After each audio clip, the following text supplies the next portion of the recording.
House is in session. Minutes of the Announcements. meeting held on Tuesday, July 26, 2022, to be confirmed. Mr. Speaker, I beg that those minutes be taken as read. The question is that the aforementioned minutes be confirmed. All those honourable members in favour, please say aye. Those against, please say no. Meeting, the ayes have it. The aforementioned minutes are hereby confirmed. Yeah, okay. Announcements by Your Honour the Speaker. Messages from Her Excellency the President. Petitions. Papers.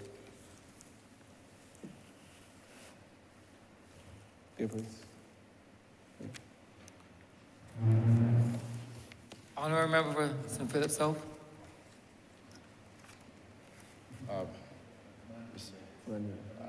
I am commanded to lay the audited financial statements of the Barbados Agriculture Management Company Limited as at June 30th, 2018. Honourable member for Christchurch East Central. Mr. Speaker, I am commanded to lay the 2021 annual report and financial statements of the Central Bank of Barbados. Government notices. Private members' notices. Notices of questions. Reports from select committees. First readings of bills. Honourable member for St. Philip South. Mr. Speaker, I beg to move the first reading of the Protection of Agricultural Products Bill 2022. Question is that the aforementioned bill be read the first time. All those honourable members in favour, please say aye. Those against, please say no. Meeting, the ayes have it. Statements by ministers, congratulatory and/or obituary speeches, personal explanations, motions for leave of absence, oral replies to questions, notices of motions for the adjournment of the House on matters of urgent public importance, orders of the day. Honourable member for St. Joseph.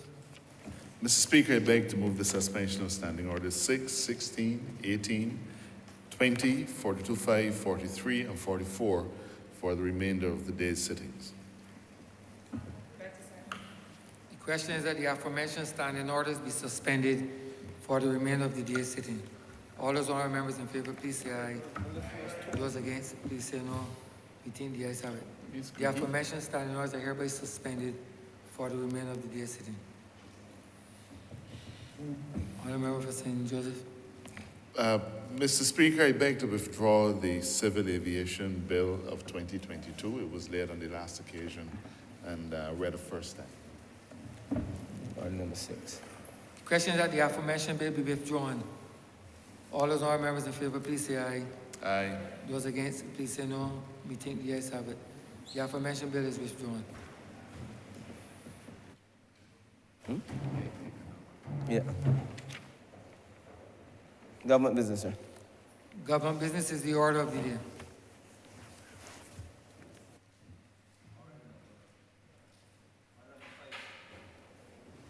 In the name of the Senior Minister, Minister of Energy and Business Development, to move the second reading of the Electric Light and Power Amendment Bill 2022. Honourable member for St. James Central. Thank you very much, Mr. Speaker. Mr. Speaker, sir, I think that it is appropriate today for me to treat to this piece of legislation as fully as possible because of what really has been a very unfortunate or has become a very unfortunately charged political atmosphere and environment surrounding what is really the most trite of matters. You know, Mr. Speaker, sir, students of European history have been taught that when the Roman army conducted its conquest of Britain, that they destroyed all, sir, that came before it. And when they had completed the voyage of destruction and plunder, they looked at all that they had done and called it civilization.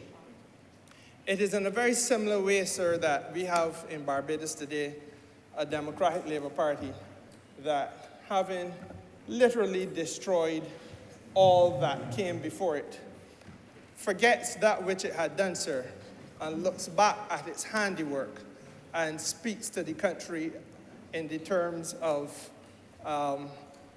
their work being glorious, and speak, sir, as though there is no question of accountability that should ever be held against them. Mr. Speaker, sir, as I said, this is perhaps one of the most trite amendments to a piece of legislation that it is possible to imagine. But yet, sir, it has unfortunately been charged with political partisan rancor, and in my view, sir, a lot of unnecessary posturing.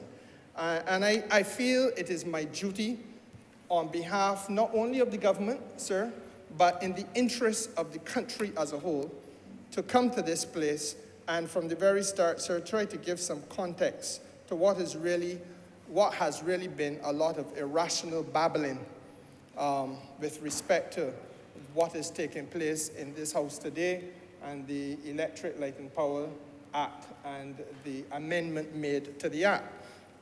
I do this, Mr. Speaker, sir, subject to two caveats, and I will share those caveats with you, two cautions. The first caution, Mr. Speaker, sir, is that I will not be used. I want to say this from this place. I do not intend to be used now or ever as an instrument of political child abuse for those people in the Democratic Labour Party who feel a sense of buyer's remorse. In the month of April this year, I believe it was, they held a special conference at which they invited all of their membership to participate. I believe it is correct to say that maybe 400 to 500 people participated. And they chose, Mr. Speaker, a new leader. I resent the fact that people in there from in George Street would use this as this rancorous atmosphere artificially created surrounding the proposed amendments, the amendment I will now make, sir, to the Electric Light and Power Act. I resent the fact, sir, that people now feel it appropriate to call at my place of work, at the government's office, call at my house, Mr. Speaker, sir, to tell me how I should deal and treat to the president of the Democratic Labour Party. Well, Mr. Speaker, sir, he is not my headache. He is theirs. If there is a bring back Verla campaign, there is a bring back Verla campaign. If there's buyer's remorse, Mr. Speaker, sir, it is remorse, perhaps well earned, but that was something they invested in. None of us on this front bench, sir, or on the back bench, were taken by surprise when we saw the WhatsApp being circulated in Barbados of he who has now assumed the reins of leadership, lecturing a group of octogenarians at the St. Peter's Parish Church, sir, telling them that he will not tolerate any dissent in his party, and that if you have a different opinion, call him on the telephone, but don't get into the crosstalk. And none of us were taken by surprise, Mr. Speaker, sir, because we knew the character of the individual. He, for better or for worse, was once among us, having lost an unwinnable nomination in the constituency of St. James South, sir. He then decided that he would pick up his Georgie bundle and seek life elsewhere, which he is entitled to do. That he has now submerged to the top of that place that he has gone to, sir, is not through any fault or wrongdoing of ours. And I feel, sir, that I must say, therefore, that when I speak to the House today, it is without getting myself involved or accepting in any way the invitation to get involved in the rancor and the child abuse that those who dislike him would want to have heaped upon his narrow shoulders. I also feel, Mr. Speaker, sir, that the second caveat is perhaps more important on a national basis. And that is that it is really important for me as Minister of Energy that I urge that this sector be allowed to settle down. It is too critical to the country, Mr. Speaker. It is really in light of the circumstances that we face as a country, where our major breadwinner traditionally has been the tourism sector, but because of the obvious ravages of the pandemic, because, Mr. Speaker, sir, of the consequences of the war in Ukraine, the dislocation to trade and commerce, the recessionary trends which are taking place in major source markets, especially Europe, sir. And you don't have to reflect too hard to understand what I'm saying, because it was only week before last that the euro fell into parity with the British pound. It is not difficult to understand, therefore, sir, the pressure on people who live in Europe to think in terms of a long-haul flight to Barbados with their family in tow to spend 3 weeks on the island. Those things that would have been taken as a matter of course because of the superiority of the euro, sir, now are difficult things for them to contemplate. And there is obviously going to be, and there has already begun to be, a knock-on effect in terms of even the cost of the passage to Barbados because of the rising cost of fuel. And therefore, with a reduction in spending power, a reduction in discretionary income, the increase of cost in transportation, Mr. Speaker, sir, for everyone, it is obvious that the tourism sector continues to find difficult circumstances within which to operate. And in light of all of that, it is exceptionally important that we allow for this energy sector, especially in the context of renewables, to be able to generate the kind of commercial activity, generate the kind of investment activity that the country continues to desperately need, and to allow for us to provide for jobs for our people, Mr. Speaker. And unfortunately, in all of the unnecessary hullabaloo that has been created around this particular narrow issue, it is almost a microscopic issue. Right? But I will take time to go into it in great detail, because I have enjoyed, sir, now 18, 19 years in this place.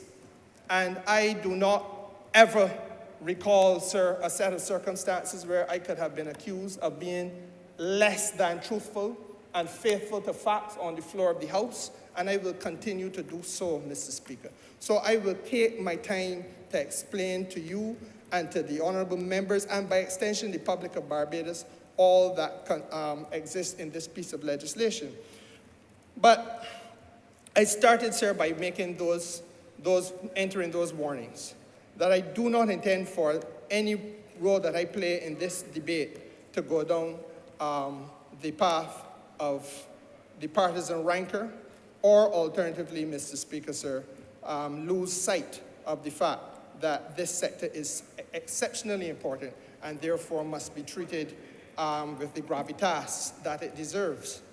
No, sir, perhaps I should also make, and I was going to use the Latin term, sir, because force of habit on the feet. You are very familiar, sir, as an attorney at law, with the concept of a point in limine, the technical point, sir, which has to be argued before you hear the merits of the matter. And there are a few points in limine, sir, that I think that we have to treat too, so that we get a comprehensive understanding of what this is all about.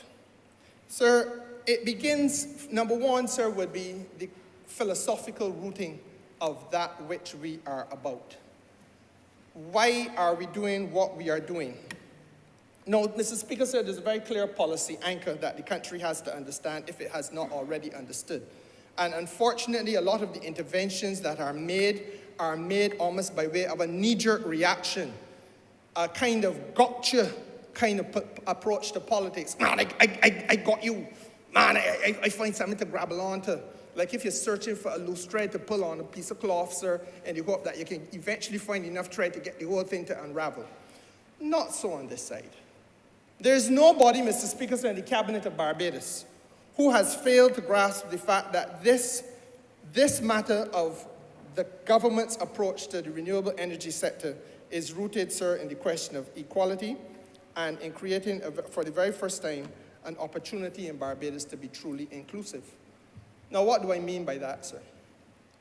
I mean, sir, that we have seen several major areas of economic endeavor rise in this country. We are all familiar with the fact that there was a time when there was a thing called King Sugar, when sugar was king in Barbados. But when sugar was king, sir, there were only a few people in this country who were the real financial beneficiaries. King Sugar, as it was called, was king for people of a certain hue, as in color, and of a certain class, of a certain station of birth. For others, Mr. Speaker, sir, their relationship economically to King Sugar was that they were hewers of wood and drawers of water, that they would bend their backs to the boiling sun, Mr. Speaker, and cut somebody cane, that they would head the cane like a beast of burden and take it out of the field, Mr. Speaker. They were unworthy even to have a pot to pass water in the said field. You dig a hole and do what you got to do.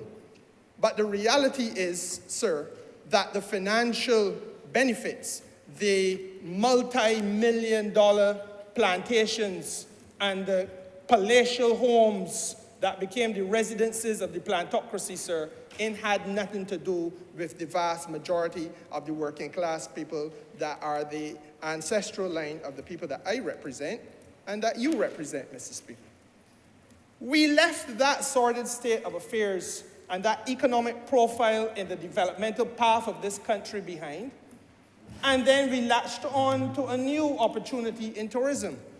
And Mr. Speaker, sir, we saw a replica of that which came before evolve before our very eyes. So tourism became king, Mr. Speaker, but the domestic tourism product was comprised of two types. One, those people who came from overseas and invested a lot of millions of dollars and build lovely palatial hotels. Nothing wrong with that. It's an open economy. And sir, those people here who were the descendants of the plantocracy, or the ancestral line of the plantocracy, bore direct relations in many cases, and they said they're going to move some of that money onto investment, sir, not only in rural Barbados, but on the coast in particular. And once again, Mr. Speaker, sir, the people who owned the tourism product in this country did not look like you. They did not wear their hair as you do, Mr. Speaker. Well, you don't have so much hair anymore, but to the extent that you have some left, they certainly did not wear it like you do. Mr. Speaker, sir, they didn't look like the honourable member for St. Michael's South Central, and most certainly would not have wanted anybody with the hairstyle of the member for St. Michael's South Central to enter their doors, Mr. Speaker, unless, and even then, even if they enter the doors in the context of doing menial tasks like changing the linen in the bed, in the hotel room, the bedrooms, carrying a tray and a couple glasses of rum and coke, Mr. Speaker, sir, that was the relationship that the working class people that I represent in Hoyts Village and in Fitz Village, Mr. Speaker, had to the hotels and their owners, and to a large extent still have.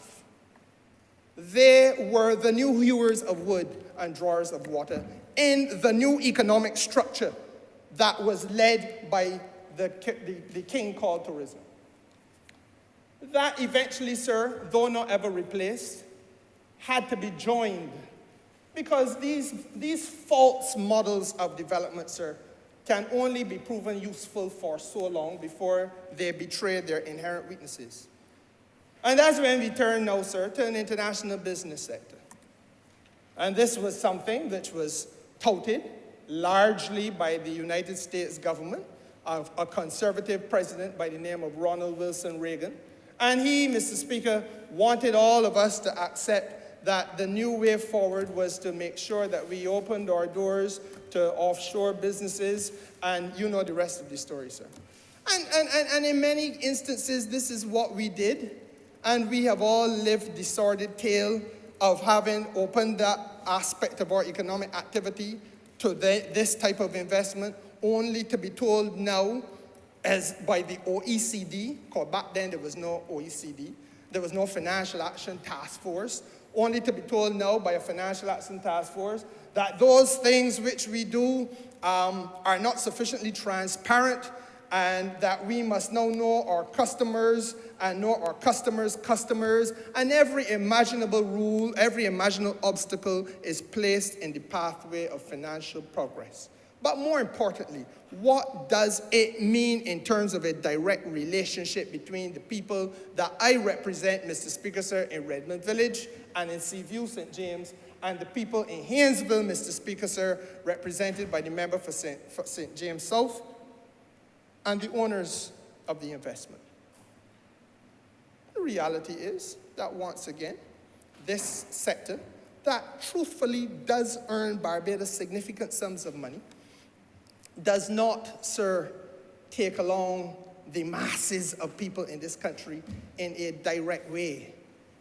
And the point that I am trying to make is that from as long as we have known ourselves, we have had sectors of this economy which played lead. But the relationship between the average black working class Barbadian, who all of a sudden you must not speak about, all of a sudden you must not speak policy adjustments in favor of, the average black working class Barbadian, Mr. Speaker, sir, it has been bereft of direct relationship to the owners of capital. No. I find it difficult, sir, for us to stand in this place in 2022 and to accept in any way, shape, or form that, and I certainly can't. I came to this place many years ago, sir. I entered on the front bench, and I sat where the Honourable member, who is Minister of Health, now sits. And I said then, very early, sir, that if there's one thing I wanted to do was to represent the Labour wing of the Labour Party. And back then, sir, I suppose it could have been argued that you could see a more conservative wing of the Labour Party. I do not know that you can say that at all today. But the fact of the matter is, Mr. Speaker, that I do not know how we can continue to conceive of economic activity in Barbados where you have leading sectors that do not see as part of it, of its structure, an ownership mechanism that takes along that journey of ownership and economic development and economic opportunity the people who constitute the broad masses of this country. For me, sir, that it has not happened is a disgrace. For me, sir, that it needs to happen is a self-evident proposition. Now, I say all of that, Mr. Speaker, sir, to come back to the point in Lemonade that I made, that this is an egalitarian philosophy that is driving this government with respect to renewable energy, sir. And it is the policy anchor. The philosophy, sir, is the policy anchor. And it is our first opportunity to be truly inclusive.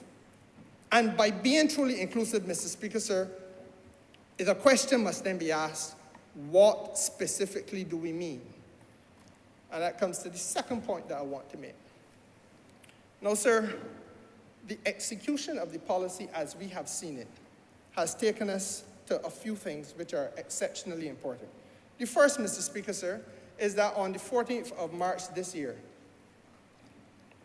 the Prime Minister of Barbados made history, not only in this country, not only in this region, not only in this hemisphere, but made history in the world. It is a tragic thing that we live in a country which is now wrapping itself up in unnecessary knots over a renewable energy sector. I have heard, Mr. Speaker, sir, a black-skinned man born into humble origins in Barbados passed through the ranks of opportunity, sir, so that he became an engineer and worked at the island's sole utility. Mr. Speaker, sir, I have heard with my own ears and seen written that this same man who come from the bowels of our society can say that the renewable energy effort is nothing but a Ponzi scheme. No, let us start to dissect this, because as I said, sir, I ain't getting into the partisan rancor. I want this sector to understand itself as being ultra critical to the development of Barbados. But I also want, Mr. Speaker, sir, for the sector to settle down. It can only settle down if we now leave our allegiances, whether they be to capital, whether it be to partisan politics, or whatever narrow self-interest we have, because there's another one who runs her mouth very liberally in this country, and she is all about narrow self-interest. Now, out of an abundance of deference to my friend, the learned Attorney General of Barbados, I am going to go no further on that at this point. But I will say, Mr. Speaker, sir, I will say that when you're going to say these things about the renewable energy sector, let us understand what this sector now represents. For the first time in human history, we have a prime minister, our prime minister, coming to the House in a national budget exercise for the first time in human history, and saying that unlike that which has taken place anywhere else that you can point a finger to in the Christian or otherwise world, that you will have opportunities for all people in Barbados, born here and living here and owning a house here, to have access to solar photovoltaics or wind or whatever technology on their premises to fuel their house. Now, Mr. Speaker, what has happened in Colombia? What has happened in the mighty United States of America? What has happened in Great Britain? What has happened in Australia? And you can go anywhere in the world you wish to go, Mr. Speaker, sir, and the story has been the same. The new technology starts to unfold, and because it is new, it is costly. It is not mass-based. And you see what was happening here in Barbados under the Democratic Labour Party. Because you won't believe it, Mr. Speaker, sir, but the same woman that I just told you I act in a certain way towards, out of deference to my learned friend, was once a chairman of the Electric Light and Power Advisory Committee. It's a committee created under the legislation, Mr. Speaker, sir, and it had the duty of advising the Minister of Energy, then the Right Honourable Prime Minister of Barbados, Francis Stewart. He was the previous Minister of Energy. On the issuance of licenses and rolling a new system, Mr. Speaker. And you know, sir, that at their finest hour, those people issued 69 licenses to Barbadian applicants in a year, in their finest hour. We are now doing, sir, the Honourable Member looks at me with surprise. 69 licenses was the best done in a year under that last administration. And we, Mr. Speaker, sir, are going at a rate that is in excess of 400 in a month.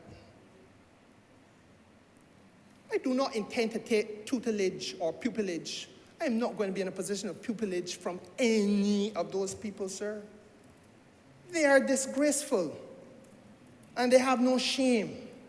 But what is more important, Mr. Speaker, is the fact that as you would have moved around Barbados, and I know you do, you cannot go through Carrington Village, St. Michael, and find one solar panel on a roof in Carrington Village. I look in the eyes of the Honourable Member for a signal of dissent, and I see none. I know, Mr. Speaker, sir, that if I drive through Hoyts Village or Redmond Village in my constituency, I talk about where the poor people of Barbados live, man. I talk about the broad masses who went into the polling booths by thousands in order to elect a government and to bring order to the public affairs of this country in their own name and in their own interest, sir. I I am saying to you, Mr. Speaker, sir, that if you go into any of the housing areas in Barbados, my constituency butts and abounds with that of the Honourable Member for St. James South at Thorpes and at the entrance of Haynesville, where if I go down through Haynesville, I will not find one single solar panel, Mr. Speaker.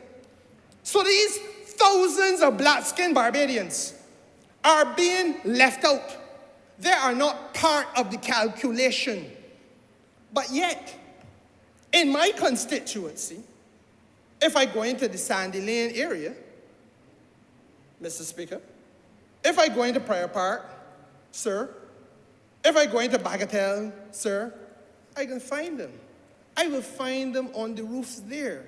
So the issue for me as the policymaker must be, how do I make sure that access to cheaper energy to run the household of the poor people in Barbados is extended to them in the same way that it is extended to those whose pockets are a little bit deeper. And if we do not do this, Mr. Speaker, and if we do not get it right, we do two things. One, we repeat the tragic error of the past, which is the error I just outlined to this House, where every time we have a leading sector for inviting investment in Barbados, we have had that sector be a sector carried by the wealthy to the detriment of the ordinary Barbadian, to the exclusion financially of the ordinary Barbadian. Do not tell me, sir, that you are included financially because you get a job. Because I believe, Mr. Speaker, sir, that the right to have a job is a right that all Barbadians should have. But I also look at the quality of the job. I look at the access to the corridors of power. I look at the relationship, Mr. Speaker, sir, between me having the job and my being able to increase my standard of living. There are people in Barbados today working in the hotel sector, sir, who by the end of this month will be going home and they will not go back to work again until sometime in November, sir. That is the painful reality. There are taximen in the Bridgetown port today, Mr. Speaker, sir, who have no work because there is no cruise ship. The reality, Mr. Speaker, sir, is that we have to find a way of building into this economy an egalitarian framework where there is equality for the people and an opportunity presents us in renewable energy sector, sir. Not just to send a black skin man up on top of a tall roof to put on a photovoltaic panel, but to make sure that the roof of the house he lives in is providing him with passive income so that it can help offset the bills that he has to pay, he and the madam looking after 3 little children in the house. If I am wrong, Mr. Speaker, sir, for saying that, then I will die being wrong. But that's the first thing that we got to get right on the philosophy, sir. And the policy execution that we have been doing, sir, provides unprecedented inclusiveness.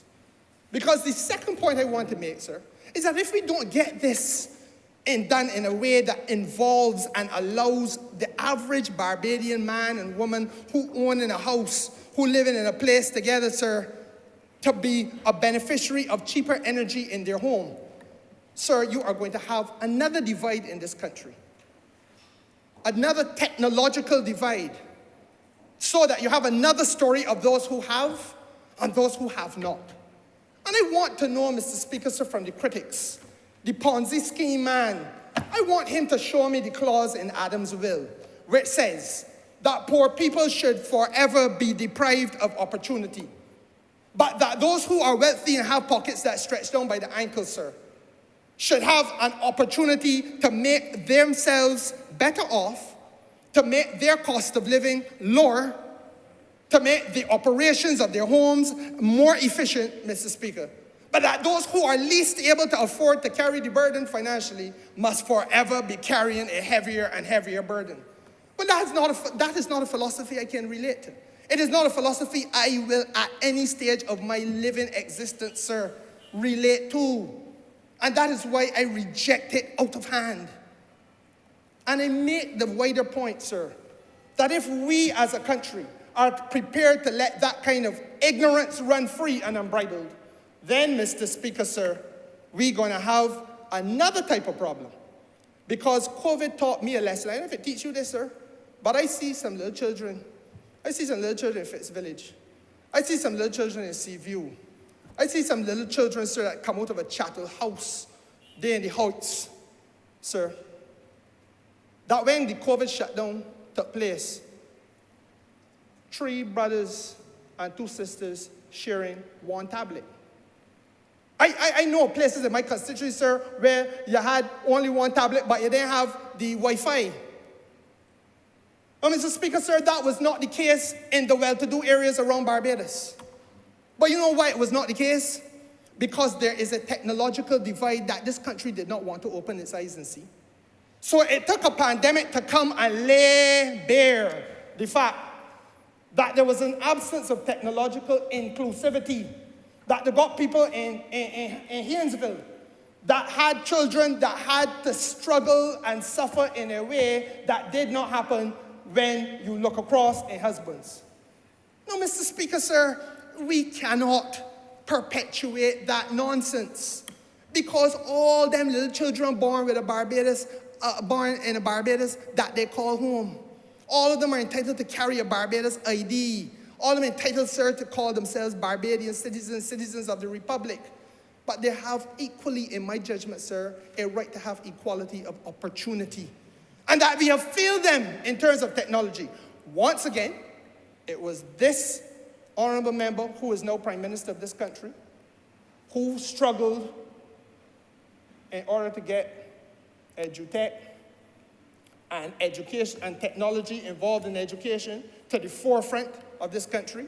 And once again, having struggled to get that to the forefront of the minds of the people of this country, it was the Democratic Labour Party, led by the man who can weigh 3.33. I don't want to leave out any of the trees. Million. There who had difficulties. There who brought a no confidence motion in here, sir. Records of this House reflect that. So let us get it right. I am not taking any pupillage from anybody over there. They must do penance first. They got to do penance first, sir. But the point that I am making is that that technological divide, that inability of poor people in Barbados to get equality of opportunity for their children, when it came to having access to technology for their children, education, sir, will be replicated when it comes now to the inability of poor people in Barbados to have equality of opportunity, to have access to technology when it comes to the efficient and cheaper running of their households. At what point do we stop brutalizing the working class in this country? Who will stand in the breach? So therefore, Mr. Speaker, sir, you understand where I come from. I am among those who hold up the hand to say, I will stand in the breach. This front bench are among those who hold up the hand to say, we shall stand in the breach. And Mr. Speaker, sir, in the policy execution, we are at a stage where we can prove the inclusiveness of the policy, not only as the right to renewable energy as enunciated on the floor of this House by the Prime Minister, sir, but there are housing projects in which the government is working to shape the mortgage arrangements, especially, sir, the Hope, what was the small one, Hope Advanced, and then Hope Direct. In both of those cases, sir, these are projects that are unfolding. And in all of those cases, sir, they are based on the use of the roof of the house as a means of passive income for the homeowner. So that the homeowner, whether they got COVID or no COVID, whether you are employed or not employed, and we work to make sure everybody employed. But Mr. Speaker, sir, in hard times or in good times, your roof over your head helps contribute to the mortgage that you got to pay. And after a certain period of time, Mr. Speaker, sir, that mortgage pay off, and the roof over your head helping contribute to whatever other investment you wish to make. There is nowhere else in the Caribbean that I can find that policy. There is nowhere else, Mr. Speaker, sir, in the Caribbean or Latin America that I can find that policy. There is nowhere else, Mr. Speaker, sir, in this hemisphere that I am seeing that policy being unfolded by government. I know of nowhere in the world, Mr. Speaker, sir, where this is being done. But yet I am being told by a man who is deep in the pocket of capital that this, sir, is a Ponzi scheme. Now, sir, I want to say a couple things here now. I hope I don't have to go back here ever again. Talk to me. If you come to equity, come with clean hands. If it is that you are going to have all of these things to say, then also tell the public whether you left the light and power, but still draw dividends from Emira and the light and power. And if it is that you draw dividends, do you draw them in Barbados, or do you have an address in Canada? So that the people in Barbados don't know that you're getting the dividends. Because you can't be two-mouthed on these matters. You can't be two-mouthed on these matters. You can't, on one hand, be the person who intervening to put licks in the government, intervening to put an obstacle in the path of poor people getting a little blind, Mr. Speaker. And at the same time, you are an agent of the same utility that you're always finding fault with, and then go all out to Canada, to your sister, to get an artificial address, Mr. Speaker. And your dividends going there. But nobody in here is supposed to know. Not so. It can't work. It can't work, Mr. Speaker.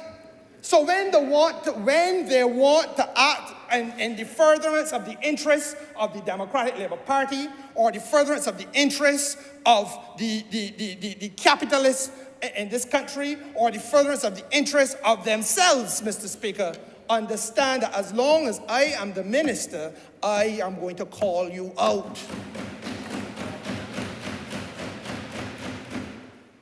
Now, the other point I want to make to you, sir, is that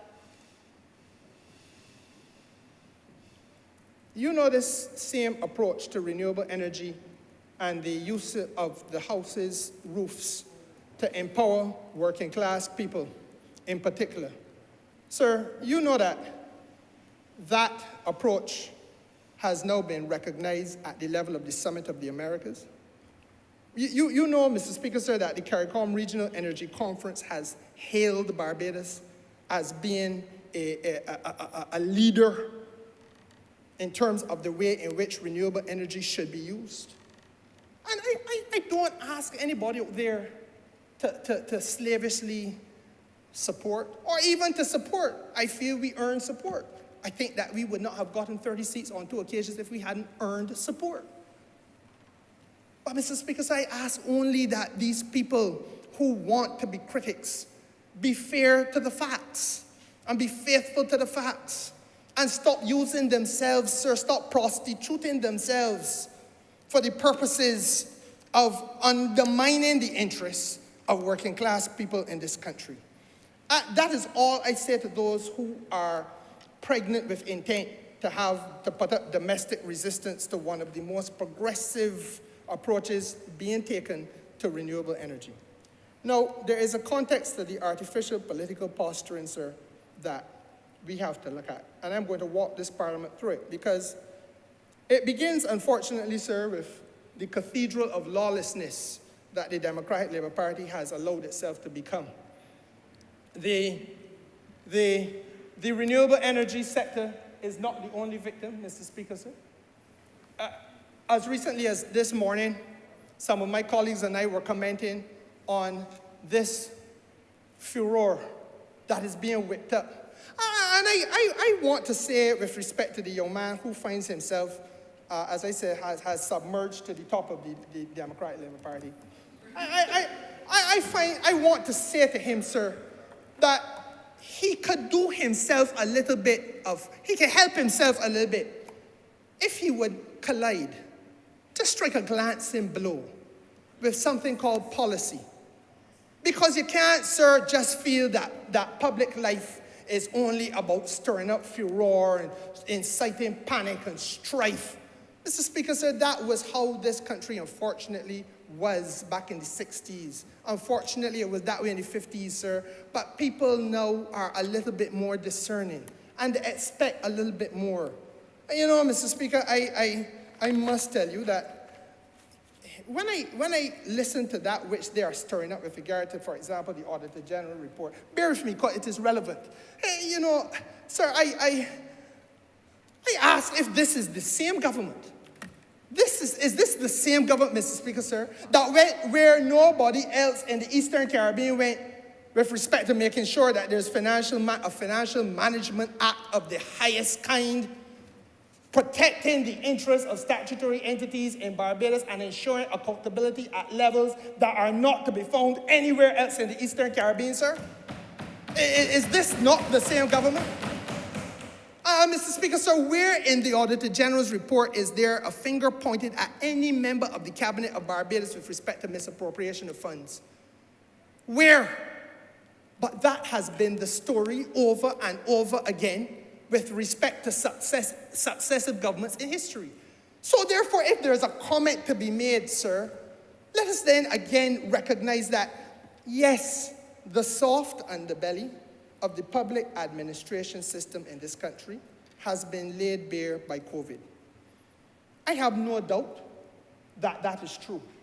I have no doubt that the Auditor General is right when he points to challenges in getting information from government departments.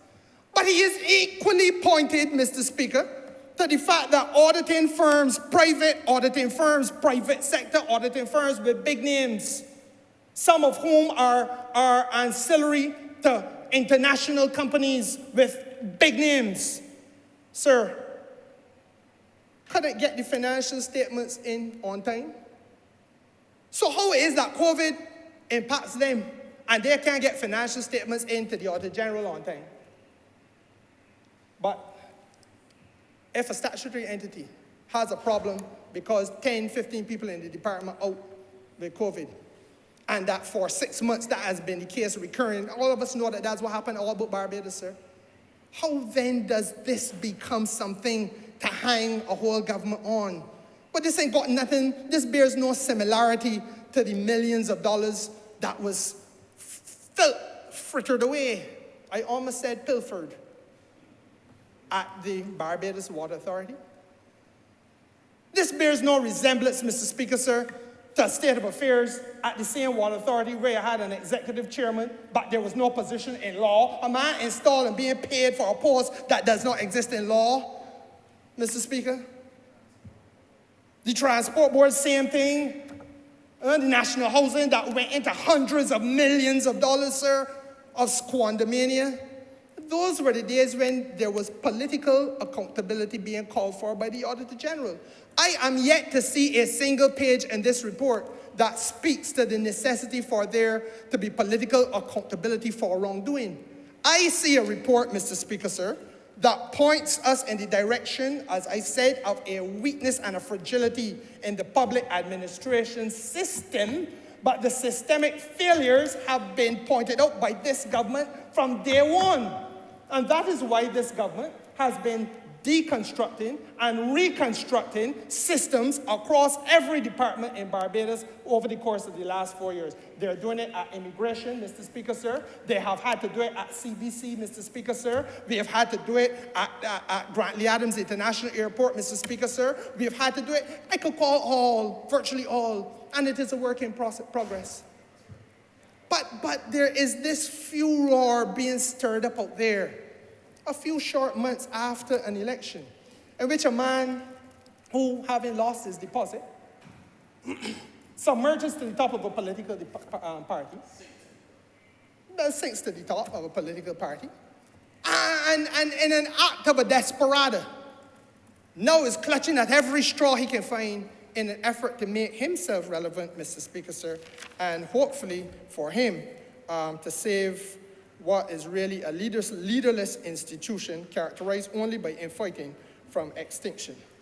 Now, Mr. Speaker, I use that only as an example of the wider problem that the country faces.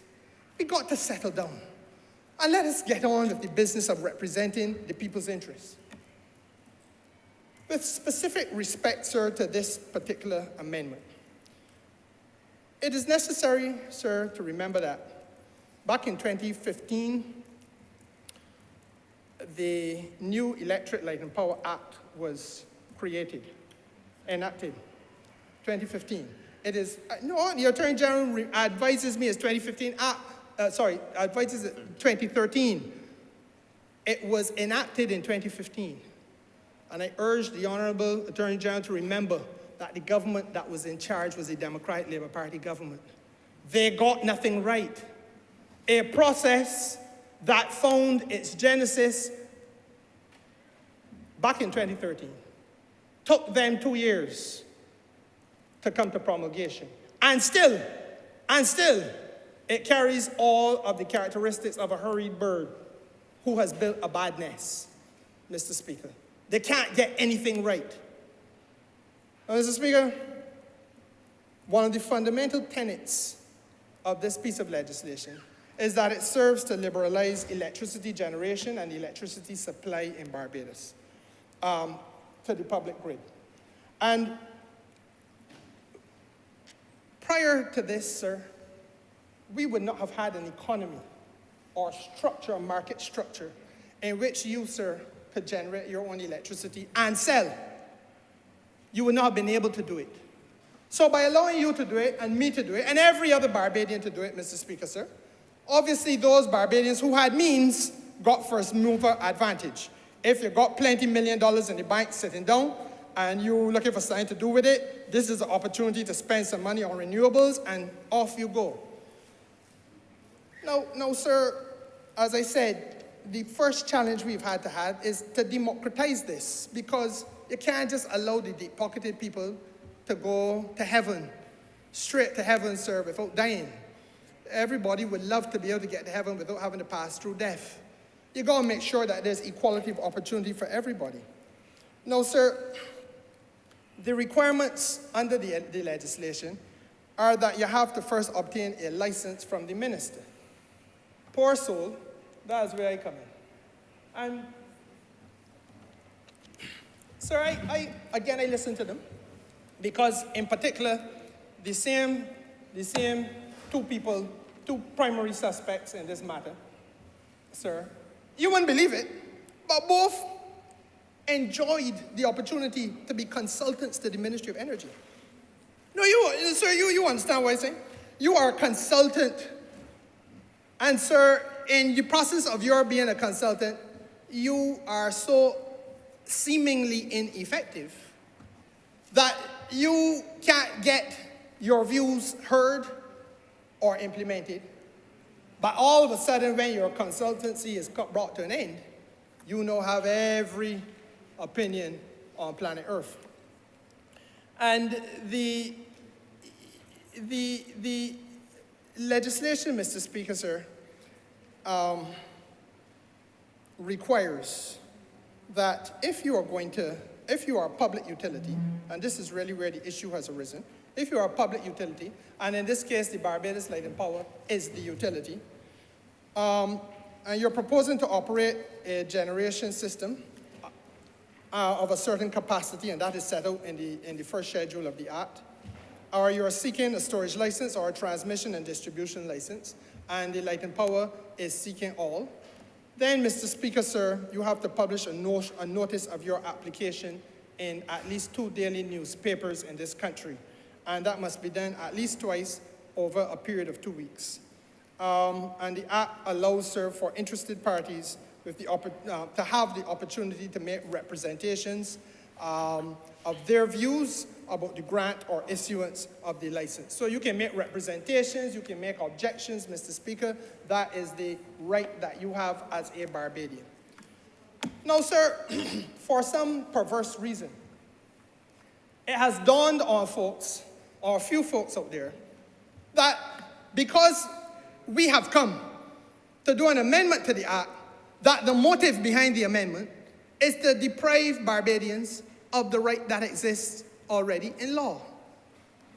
Now, it really, sir, is the height of absurdity, because the fact of the matter is that we are confronted with a piece of legislation that has not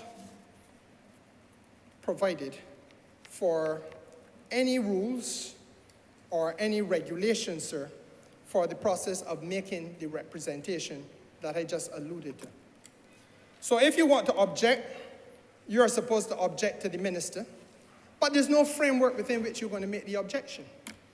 The regulations, sir, to the Act never were written. There's therefore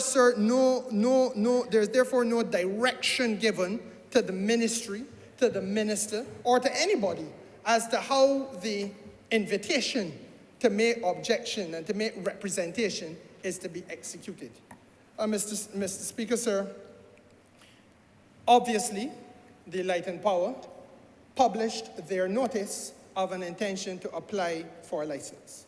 And at that point, it seems that all hell broke loose, because there are those with an apparent vested interest who feel that the Light and Power should have no license to apply for services for transmission and distribution of electricity, for the sales of electricity, for the dispatch of electricity, for the generation or storage of electricity. Now, Mr. Speaker, sir, I am not going to, in this place, get into any discussion about my views on that matter. That is for the wider Barbadian public to make a determination on. If somebody objects and says that they don't feel in Barbados today, in this Barbados that we live in 2022, August, whatever it is, the 8th, that the Light and Power, sir, should not be granted a license for transmission or distribution or sales or dispatch or storage or generation of electricity, Mr. Speaker, sir, the wider public will form its own views. The point is this. It had been put abroad that this amendment will deprive a prospective objecting party from having sight of the application made by the Light and Power. Now, the fact of the matter is, sir, I would have thought that if you are purporting to be a legal advisor, and if you purport, Mr. Speaker, sir, to be a legal specialist in the area, then the first thing you probably should do is to become familiar with the law. Because there is no requirement in law to submit an application. You are required to submit a notice of an application. And that is what was submitted. A notice of an application. So I can stand here and say, without fear of contradiction on the floor of this House, that at no time up until today, sir, inclusive of today, is there any application before the Ministry of Energy with respect to either generation or storage or transmission or distribution or dispatch or sale of electricity coming from the Barbados Light and Power. No, that is not a hard thing to ascertain. And I feel that we have come to a point in this country where we got to leave the partisan ignorance behind us. It is unnecessary and most unhelpful. And Mr. Speaker, sir, if somebody wanted to know, I advise the young man who lectured the octogenarians in St. Mary's Church and told them that if they have something to find out or view, pick up the phone and call him, and he gave them his phone number. I advise him, sir, in less raucous and unmannerly, way. If you wanted to know, all you got to do is to lift the receiver and I will happily tell you the state of affairs. I have no challenge with that. I don't see myself as being unapproachable, Mr. Speaker. So if you wanted to know, but the problem is they did not want to know. It was more salacious, more titillating to rush hot and sweaty and uninformed to the media to carry an impression. But you know that it was said, I believe, on the floor of this House by another stalwart of that party, now gone to the great beyond, that impressions count more so than anything else. And they remain true to themselves. The voice may be the voice of Jacob, sir, but the hand is the hand of Esau. They remain true to themselves throughout the passage of time. And the more it changes, sir, the more it remains the same. So that, sir, the ministry continues to receive objections to notices published to apply for licenses under the Act. The ministry has not received any application for any of the license areas which are subject to an objection. And the ministry, sir, recognizes the right of interested parties to make representations or objections to the minister. But this has to be done within the context, sir, of a mechanism that will ensure that there is certainty and that there is fairness. And I don't say this only for me, because, Mr. Speaker, sir, I may not be minister tomorrow. It is within the remit of the Prime Minister of Barbados to lift the receiver tonight and advise me that I ain't in the cabinet no more. To advise me, Mr. Speaker, sir, that I will be in a different ministry from Monday. That can happen. So therefore, the view of a particular minister is not what matters. What matters, sir, is certainty in law. And I believe, sir, that you would be able to appreciate that given your considerable experience and training. What matters is the certainty in law. And therefore, sir, there has to be a set of regulations that give the guidance and certainty, so that one minister does not have an opportunity to arbitrarily treat to an objection in a way that another minister succeeding him would not treat to it. Now, Mr. Speaker, sir, I see no difficulty in understanding that, and I see no harm in trying to make sure that that is done. It has to be noted, sir, that Section 5(4)(b) of the Electric Light and Power Act explicitly recognizes the need, sir, for there to be an opportunity given to parties to be heard. And therefore, we, at the level of Cabinet, sir, agreed that we would do an amendment to the Electric Light and Power Act so as to facilitate that or the creation of that opportunity for people who want to object to be heard. And that is in the interest, sir, of facilitating the same objectors. You're not coming to this place, we do not come today to this place, sir, to stand in the way of any objector or any proposed objector having their voice heard or their objections heard. We come to this place today, Mr. Speaker, sir, to ensure that a piece of legislation that was in fact deficient, that was in fact without the regulatory framework to enable us to facilitate the objection, now is corrected to empower those people who want to object, and whatever type of objection they want to make. Now, the language of the Act, Mr. Speaker, sir, is as follows: that an applicant to whom Section 3 applies shall not be issued a license until an opportunity has been given to interested parties in accordance with Section 5A to make representations or objections to the minister in relation to his application. So you are entitled, sir, to make your objection or your representations to the minister in relation, sir, to the application that may be made by the utility. Subject to Section 5A(6), where an applicant to whom subsection 3 applies makes an application under this section, the application and any information and documents submitted in respect of the application shall be made available for public inspection. So therefore, Mr. Speaker, sir, that once the application is made for the licenses, the application itself and any documentation or any information relating to the application will be made available to the public, sir, for inspection by the public.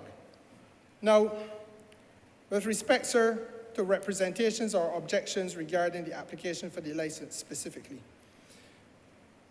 the legislation will propose that an interested party who desires to make a representation or an objection in relation to an application for a license by an applicant to whom Section 5(3) applies shall, within 28 days of the first publication of notice of the application, inform the minister in writing of his representation or his objection. That means, simply put, that if you, sir, are an interested party and you hear that there's going to be, or that there is an application, as happened in this case, the Light and Power puts a notice in the paper successively for a few weeks. So you see the notice and you say, look, I have reason to object. I therefore, sir, am an interested party, and I am desiring to make an objection or a representation with respect to my objection in relation to the application that has been published, or the notice of application that has been published. And I have 28 days from the first publication of the notice of the application to inform the minister in writing of that representation or the objection. The interested party must state his interest in the application. He has, as far as practicable, to state concisely in numbered paragraphs the precise nature and ground of his representation or objection. And he has to include any supporting evidence that might be requisite with respect to the objection. And he shall not make any representation or an objection in respect of anything that is not directly related to a matter which is set out in section 6.2b or in section 3. Now, where the minister, sir, after consultation with that same committee, I told you, the advisory committee, considers that there is merit in the representation or objection made by an interested party, but that there is a need for additional information on the representation or objection, the minister may, within 28 days of receipt of the representation or objection, give the interested party an opportunity to provide such information, either orally or in writing. So, I am minister, if, sir, having seen the representation that has been made, and I feel, but wait, this here is making some sense, but I want further and better particulars. I can invite those further better particulars on which the representation is being made, and you have 28 days, sir, in order to provide that. It goes on to say, sir, that an interested party shall be given no less than 14 days written notice of the date on which you have an opportunity to provide additional information pursuant to subsection 3. I may say, Mr. Speaker, sir, that part of this process is intended to draw out of the objector the substance of that which he or she is objecting to. May I also say, Mr. Speaker, that in keeping with the best practices of administrative law, we would want to give the utility an opportunity to have its voice be heard in the process as well, so that it is not just John Brown get up and say, I object, and that's the be-all and end-all of it. Because in anything, sir, which is dealing with fairness in public administrative law, you want, sir, that the doctrine of audai alteram partem, let both sides be heard. You want, sir, for that to prevail. And it is against that background, then, that at subsection 5A5, the committee, in making a recommendation to the minister in respect of an application for a license, has to take into account any representations or objections made in relation to the application, any representations that they consider to have merit. It goes on, sir, to say that nothing in this section entitles an interested party to have access to information in the application of an applicant where the applicant requests, in accordance with subsection 7, that the information be kept confidential. Now, Mr. Speaker, sir, I had pledged at the beginning that I would free myself from the temptation to delve into partisan rancor in any aspect of this debate. Let it be noted that the first draft that came to this House, sir, had a line which was open to a variety of interpretations. And again, Mr. Speaker, sir, this is nothing. There's no such thing as a perfect piece of legislation. I am not in the game of gotcha politics.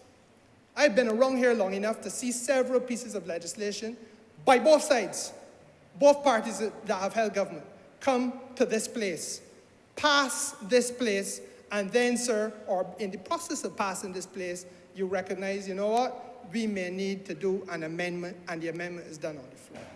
I have seen, Mr. Speaker, sir, that it goes to the Senate and an amendment. In fact, I have served in the Senate, and I have led an amendment exercise in the Senate, sir, so that it come back to this House for that amendment, sir, to be approved by this place. These are not new things, Mr. Speaker.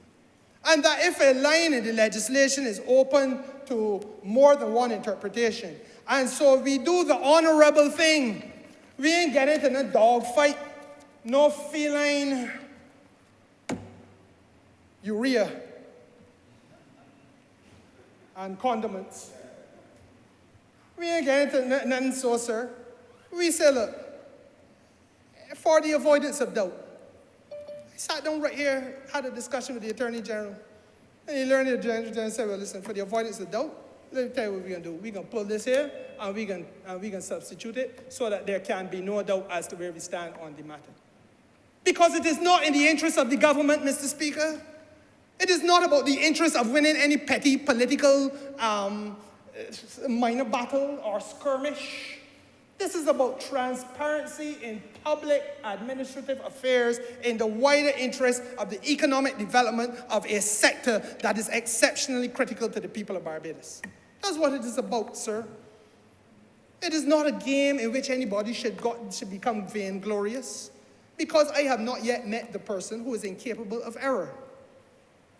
Even if, Mr. Speaker, you feel that on your first public occasion, first opportunity to speak publicly to your newfound followers, that you allow them to know that if they have contrasting opinions to yours, that they should tender their resignation from the institution and leave immediately. Even if you are capable of that level of arrogance, I believe, sir, that you are still capable of error. Now, Mr. Speaker, sir, this particular provision is written into it in order, and I repeat it, nothing in this section entitles an interested party to have access to information in the application of an applicant where the applicant requests, in accordance with subsection 7, that information be kept confidential, and the minister, after consultation with the committee, determines that there is merit in the request. It goes on. A request for confidentiality under subsection 6 shall include a summary of the nature of information to be kept confidential, the reason for the request for confidentiality, including details of the specific harm that would result if the information were publicly disclosed, and any objection to the disclosure of a summary of the information. Now, Mr. Speaker, sir, why do we put all of that there? Because we are acutely aware that this process didn't begin yesterday. There have been many instances where the utility has had, or not this utility only, utilities have had to interface with the public. And there are some issues which utilities may wish to have, where documents and so on may be of such a nature, of so sensitive a nature, that they may not necessarily be as helpful to the average person as they are prejudicial to the interests of the utility. And I think, sir, that applies not only to utilities, that applies to any company. In corporate affairs, there are always some sensitivities attached to certain types of information. You don't tell everybody everything about your business. Having said that, Mr. Speaker, sir, we have allowed for the applicant to request information be kept confidential, but subject to the transparency requirement that you give a summary of the nature of the information that you want to be confidential first. Secondly, that the reason for your request is submitted, including the details of the specific harm that you feel you will suffer if the totality of the information was disclosed publicly. Now again, Mr. Speaker, sir, for the avoidance of doubt, if those who purport to be legal advisors, those who purport to be legal specialists, those who purport, Mr. Speaker, sir, to be authoritative sources, had an interest in being faithful to the process before this country, if they were inclined to put citizenship before self, Mr. Speaker, then at the lift of a receiver, either to myself or even the Attorney General, they would have been guided to the fact that that which we have included in this legislation, sir, is entirely in keeping with the regulatory structures of the Fair Trade Commission. At the Fair Trade Commission, Mr. Speaker, sir, there is the same requirement that if you are saying, for example, the Barbados Light and Power may wish to say to the Fair Trade Commission that there's certain documentation, certain information that they would rather not have publicly disclosed, that you say to them, fine, give us a precise summary of what is the information you want to be kept confidential. What is the reason for this request? And show me what the details are of the harm that you might suffer if this was to be disclosed. And let us then determine on the merits of the application whether this is something that we can agree to or that we will disagree to.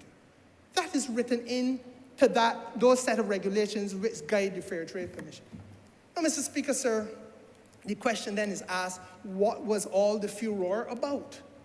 Because this very simple exercise was intended to do two things. One, facilitate the same interveners and objectors who feel that they want to become involved in a process, a public process, as every citizen should be encouraged to participate in. And secondly, Mr. Speaker, sir, to ensure that there is fairness on all sides. And Mr. Speaker, sir, the only other point that I probably should raise is this question of interested parties. And let us be very frank, sir, about this matter of parties being interested in a process.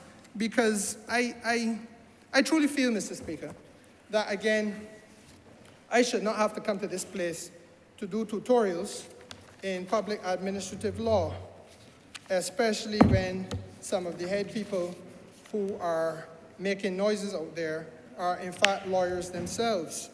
And one of the principles, sir, one of the principles, and you smile because you know where I'm going, sir, is that of locus standi. You have to have a relevant interest. If you do not require a relevant interest in a public process, then everybody who wants to be a busybody can involve themselves to the point even of being a nuisance and a humbug and a frustration to the process. So that is why not in Barbados alone, not in the Caribbean alone, across the Commonwealth, and even in common law jurisdictions, sir, outside of the Commonwealth, like the United States of America, the question of locus standi or relevant interest is always raised, Mr. Speaker, sir.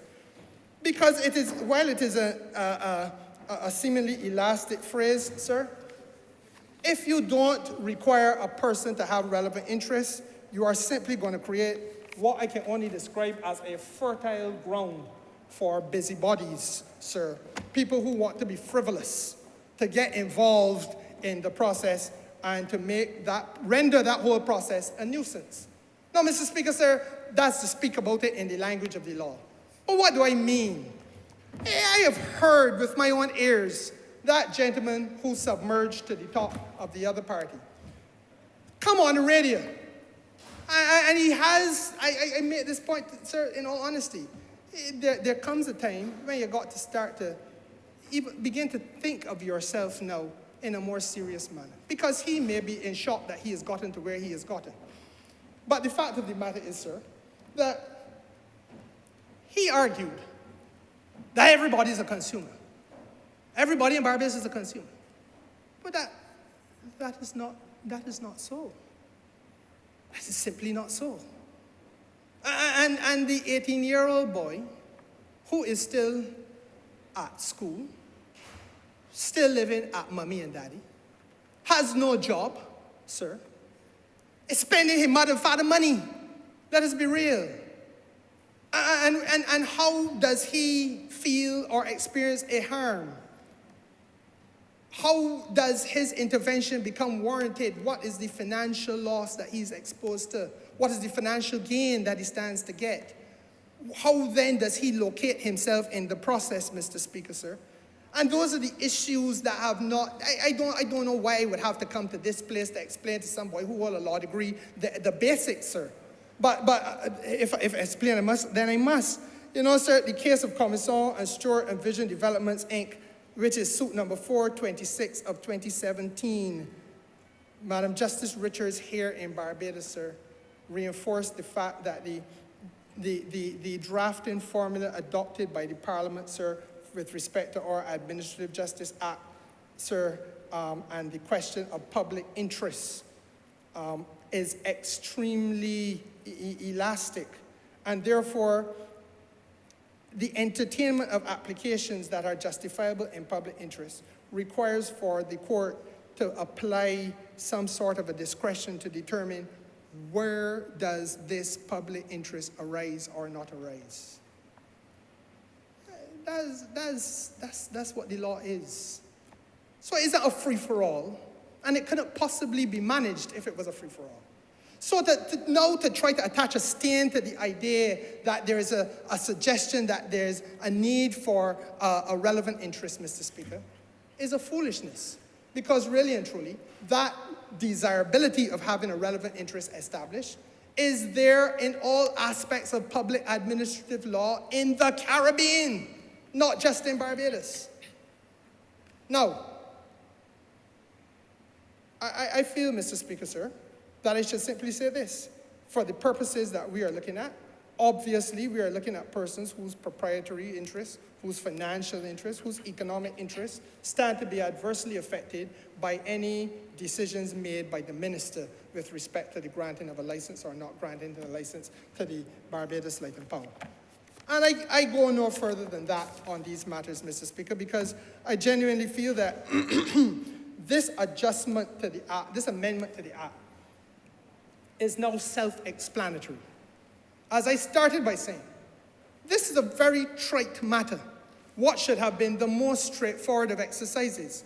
You look at the structure that presented itself before you, the original Parent Act. The original Parent Act was woefully inadequate for the purposes of treating to an application that the Act invites people to make. So the Parent Act tells you, apply to the minister if you have a reservation about a license being granted. But there's no framework within which that application is to be made or heard or managed. But it stands to reason, therefore, sir, that you've got to create the amendment in order to make the whole process workable. That is logic. Now, Mr. Speaker, sir, for that to have become a matter fraught with public political partisan rancor. I went through that already. December 13th, 2013, Yeah. we sent home 3,000 people. Well, that part. The Prime Minister, sir, makes a very important observation that this bill was passed on the 30th of December, the day in 2013 when we sent home, it was 3,000 people, 3,000 public servants. As I tell you, Mr. Speaker, sir, it's the Democratic Labour Party way. Rush, hot and sweaty, an imperfect piece of legislation, but you want to offset, you wanted to put something into the media on that day to blunt the impact of the atrocity that had been inflicted on the public servants of Barbados at that time. And now, without wanting to learn or understand the background or appreciate the totality of that which we're here to do, because, Mr. Speaker, sir, all that I have come here to do is to make life easier for those people who want to intervene. All that I have stood here and said today, sir, has been about empowering those people who want to intervene in the interest of the wider public of Barbados to say, for these reasons, we believe, or I believe, that the Light and Power should or should not get a license to generate or to dispatch or to sell electricity. Now, Mr. Speaker, sir, it renders this then an unnecessary waste of parliamentary time, because we could have been in and out of this in 5 minutes. That I had to stand here on the floor of the House to go through this is because, sir, I remain faithful to those people who sent me here and to the leadership of this government, sir, which insists that there must be the fullest of accountability and transparency in the conduct of public affairs. We have nothing to hide in this matter, sir. And to the extent that there was the possibility of interpretations of a different type, we have pulled the legislation, we have redrafted so as to put it beyond doubt and make it pellucidly clear, sir, that this government is only interested in the advancement of the well-being of this sector, in the advancement of the well-being of the stakeholders' interests, utility and non-utility, Mr. Speaker, sir. And as I have said before on the floor of this House, let us let it settle down, because we are too small and the global circumstances are too challenging for us to feel that we can ever survive if we create unnecessary strife and civil war between the utility and the populace of Barbados. What do we do, Mr. Speaker, sir, without electricity in the surgical wards of the Queen Elizabeth Hospital at this moment? What would we do? The aircraft that is on its way to land at this moment, sir, on a glide path, and there's no longer any electricity, what do we do, Mr. Speaker, sir? And we render ourselves guilty of participating in a foolishness if we're always going to be at the throat of either the utility or of stakeholders in the process, Mr. Speaker.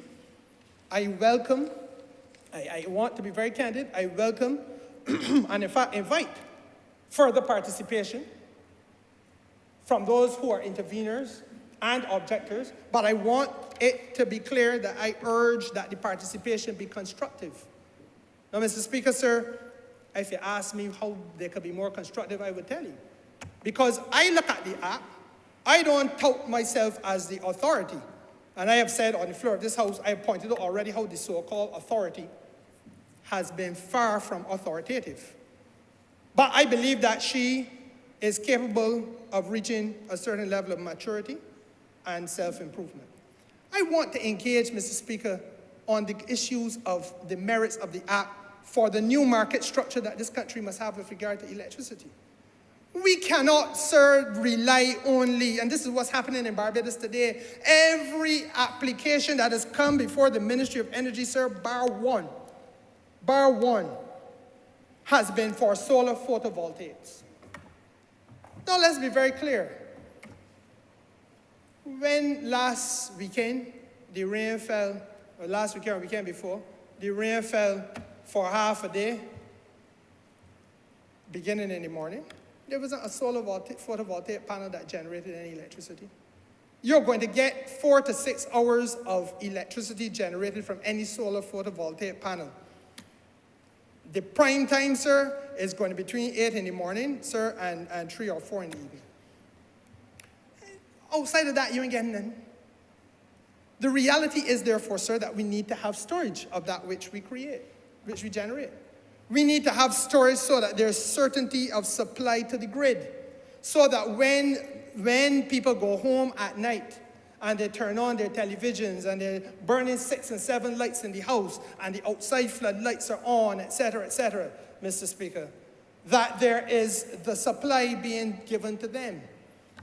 And if we're going to go completely green, we got to take ourselves off of the reliance of fossil fuel and allow the grid to be green.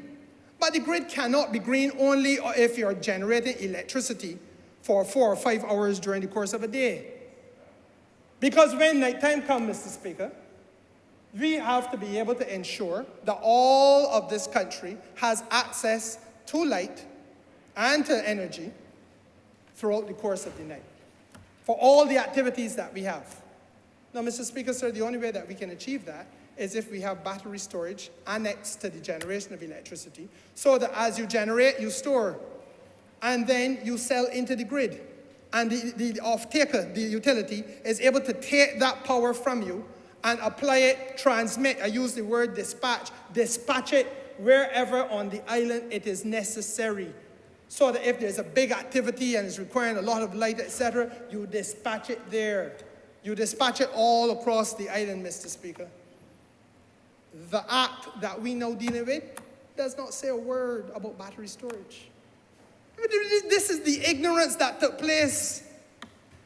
And I urge those people who want to be consultants and want to be interveners and want to be objectors and so on to let us now have the mature discussion that I know they're capable of. Let us get real in the interest, not of the government, get real in the interest of the people of Barbados. Mr. Speaker, sir, that if we are going to look at the act which is bereft as it is of some of the basic fundamentals for the development of the electricity sector, that, sir, we got now to see how we can rewrite and redraft that act. And I don't want to hear that when we have come with a new draft act to ensure that we can do the things we need to do with battery storage, to ensure that we can properly treat to competitive procurement in areas such as wind energy offshore, for example. You know that we have a national energy policy, sir, that envisages that we can get 150 megawatts of wind energy generated in this country offshore Barbados. But there's not one Barbadian, there's not one who's put in the application to do anything in wind. Well, sorry, there's one Barbadian who's put in the application. Beyond that, none. And that's onshore wind, not offshore. And you know why, Mr. Speaker? Because the scale of the investment is massive. As I tell you, everybody wants to get to heaven, but no boy one day. But if the scale of the investment is massive, but we have a utility here that is prepared to work with the government in assisting us to source batteries at a time when the whole world is struggling to find batteries, Mr. Speaker. And unless you intervene at a large scale to source, then nobody ain't taking you on. It is like the vaccines with COVID, Mr. Speaker. Those who have money and can get large scale, then I can hear you. But if you come in for a little nene something, you can wait. Because it's not worth my time to supply it to you. Not worth my time to try and ship it to you. The logistical effort is not worth it. So we say that we want to work in a productive way with the utility. And Mr. Speaker, sir, we have people who will not see the wood but for the trees. It can't only be about making yourself larger than the process, making the process reduce to being a humbug, turning people's minds off with ignorance about Ponzi schemes and so on. Mr. Speaker, sir, it has to be about how we ensure that there is fairness in the process, which is why we have come here today, because this is about fairness. It is also, Mr. Speaker, sir, about how we ensure access to opportunity. It is about how we ensure, Mr. Speaker, sir, further access for financial benefit for the people of Barbados. Because once you are able to have the battery storage, that is a form of investment that allows us to carry along more Barbadians in the journey. And the Honourable Prime Minister, sir, on the 14th of March, made all of this abundantly clear. But there is a desire to relitigate, I feel, a general election whose outcome is beyond doubt. And if you struggle to win it, if you struggle, sir, to keep a deposit, take a little time and think about policy first before you come to intervene in matters that you clearly do not understand. Take a little time to get a breadth of input in a cross-section of opinion to help you shape your perspective. I give this advice gratuitously to the young man because I too am a Barbadian and I too feel that the country deserves better, Mr. Speaker. But that is the reason why there's buyer's remorse in George Street today. That's the reason why we're hearing of a Bring Back Verla campaign today. That in a few short months, there's been a betrayal of confidence and a demonstration of unbelievable arrogance and a complete disconnect with policy. And Mr. Speaker, sir, as I said, that is not for me to fix. The country deserves better. I also, before I close, Mr. Speaker, want to say a couple words about this question of transparency. Because people have to be very cautious about how they try to elevate themselves above the national well-being. I do not want, and I am resisting it with every fiber of my being, I do not want to be dragged into any confrontation with any citizen of this country on a matter that should carry along everybody. But Mr. Speaker, sir, we have a Fair Trade Commission in Barbados, sir, whose role is to be the economic regulator in this particular matter of renewable energy. It is the Fair Trade Commission that is going to be setting rates. It is not the government of Barbados, it is the Fair Trade Commission. an independent quasi-judicial body. Now, Mr. Speaker, sir, it is the most unfortunate thing when people who have something to offer, not the nuisances that I talked about with on the relevant interest locus standi point, not those people who just want to involve themselves for the purposes, sir, of fomenting strife or being a busybody, but people who actually may have something useful to offer. It is the most frustrating and disappointing thing when such persons can come to the point of looking at a Fair Trade Commission that this year, Mr. Speaker, in this year of our Lord, took a decision on depreciation and made a ruling against the Barbados Light and Power, saying that it did not justify rates asked for its generation assets. That's what this Fair Trade Commission did. It took a position on depreciation of the assets and said that the Light and Power does not and will not get the benefit of rates sought on generation assets. That's the assets used to generate electricity.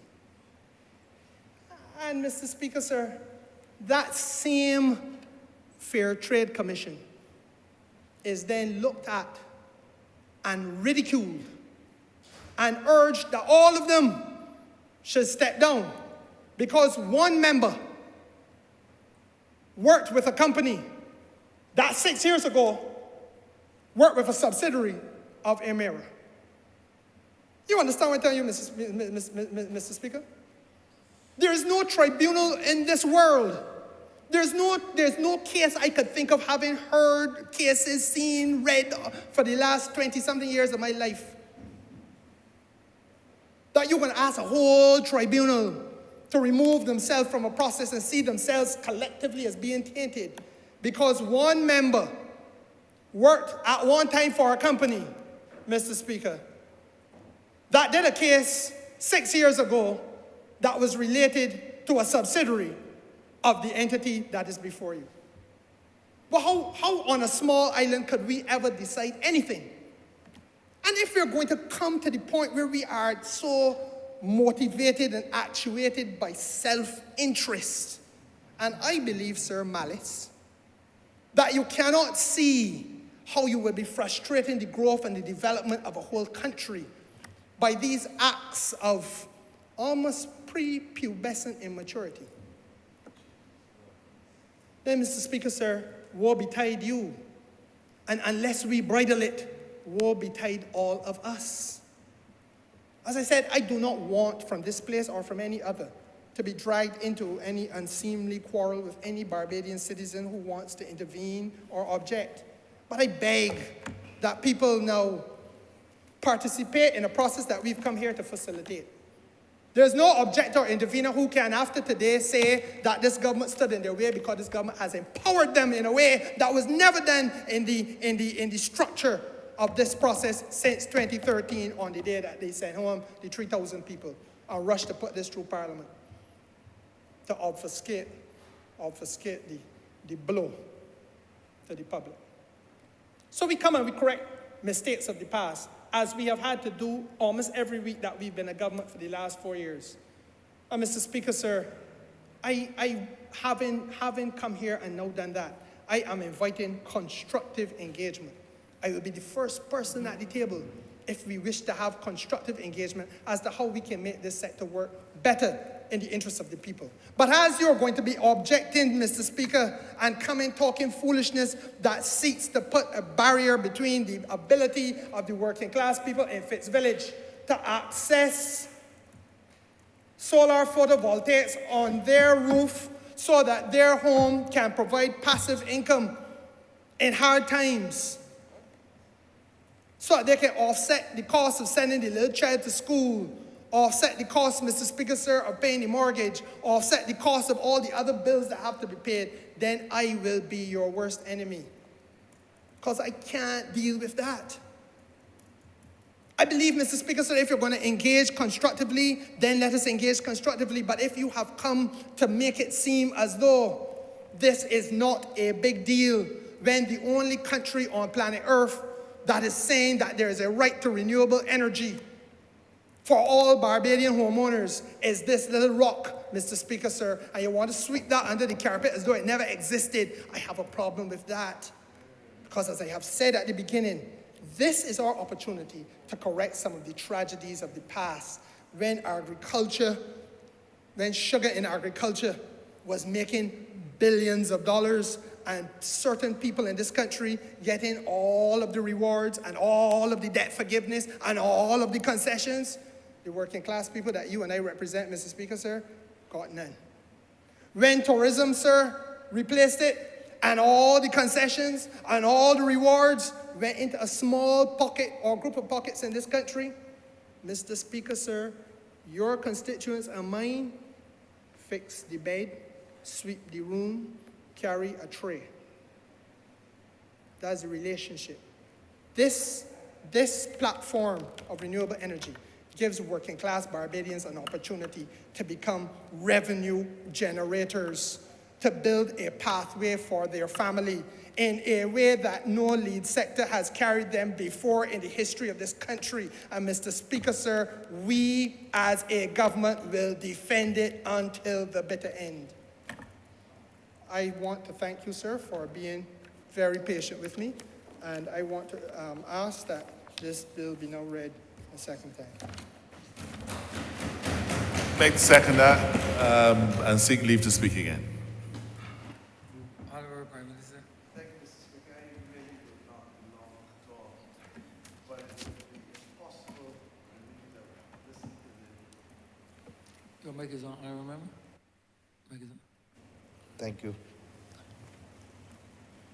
I would not, Mr. Speaker, this morning be very long at all, but it would be impossible for me to have listened to the speech just delivered by the Honourable Member for St. James Central and for the content and not lend my office to support what perhaps is one of the best speeches I've heard in introducing a bill in this Parliament in recent times.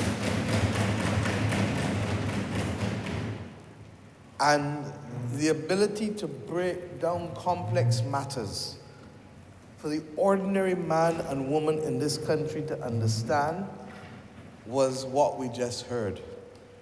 In addition to that, the philosophical underpinnings that have brought the majority of us, if not all of us, into this chamber.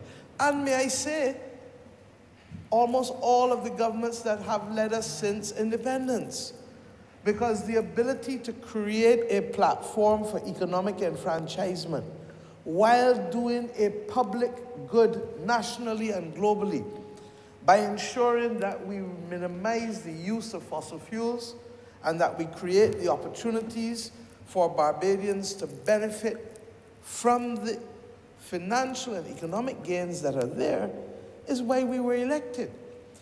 Now, this thing has taken much longer than even this government has hoped for. And the reality is that in a small society such as this, where capacity and expertise are limited, things take longer. We have spent the majority of the last 8-9 months, I believe, and the minister can confirm this, trying to deconstruct and trying to ensure as much automaticity in approvals as possible to avoid the reality of 50, 60, 70,000 people applying to be able to have access to photovoltaic panels or some form of renewable energy. The minister has reminded us of the complexity involved in most of these things. But to have persons accuse a government that is simply trying to make the system work in the most transparent way, to accuse us of something that is the complete opposite, tells us that we literally have too many people who are consumed with creating distractions that may be rooted in falsehoods. Now, I say so because this is not the only example. Today I had to read a letter in the media from my senior economic advisor seeking to correct the very wrong falsehood that the Central Bank of Barbados has been printing money in this country again.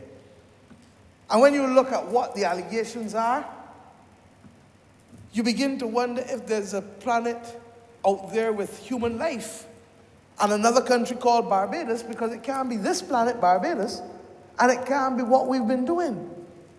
And the boss bonds that people bought were bought by ordinary public servants and others who then bought from public servants. It wasn't a case of printing money. And to the extent that the central bank issued securities under the pandemic levy, it was because they were issuing securities out of money that was converted from the special drawing rights from the International Monetary Fund, which is the government's money. But we are now, each day and each week, having persons making all kinds of spurious allegations. And I get it, I get it. Because if you can't find something substantive to talk about, then you have to pick something and manufacture it. And I don't believe that all of it is rooted in malice. I really don't.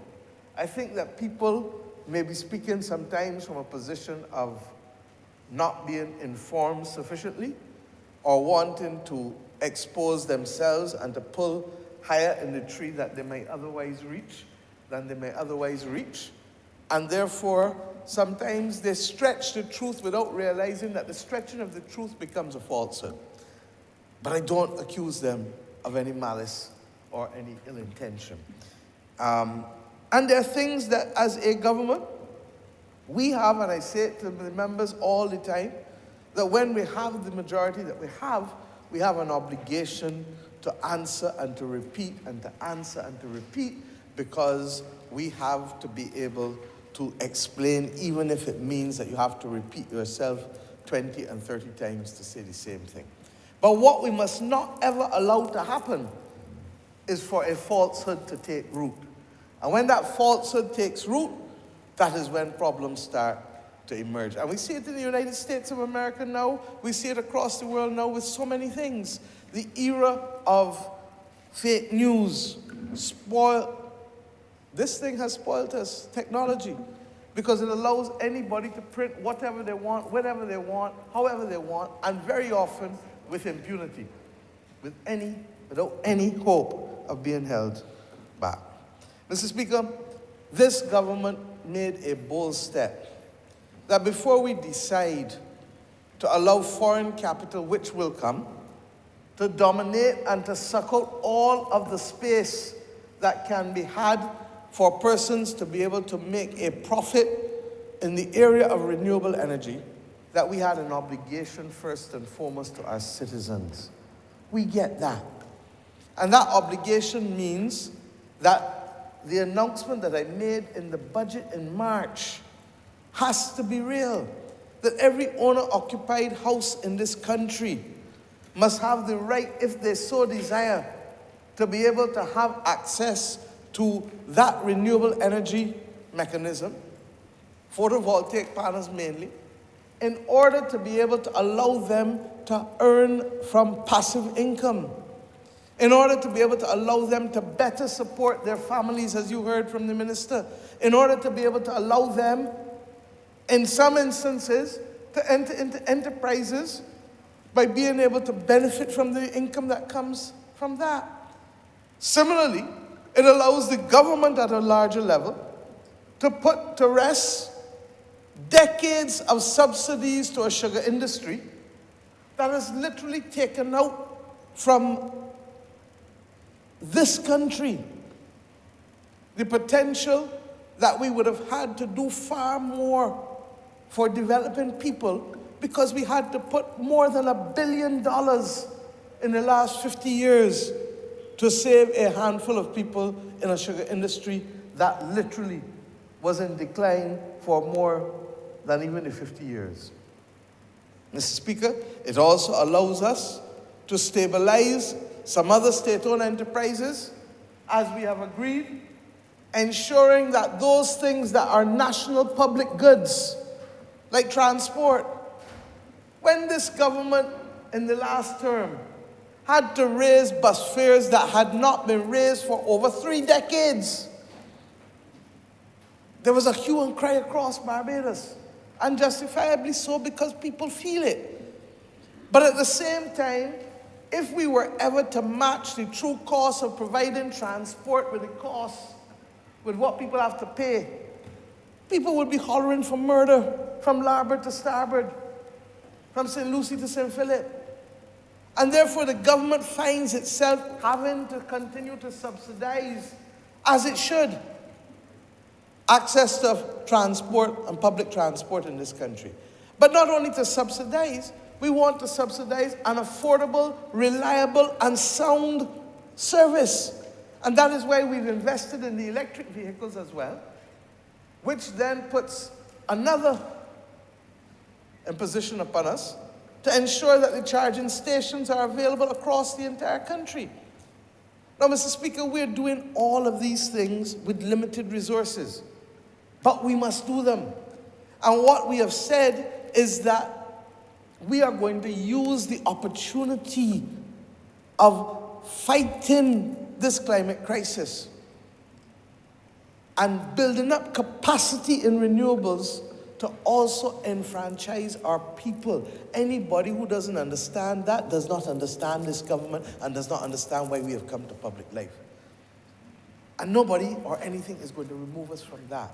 But, Mr. Speaker, we are also very clear that when all is said and you give the opportunity to ensure that there can be as many entities and as many people generating, you need stability on transmission and distribution.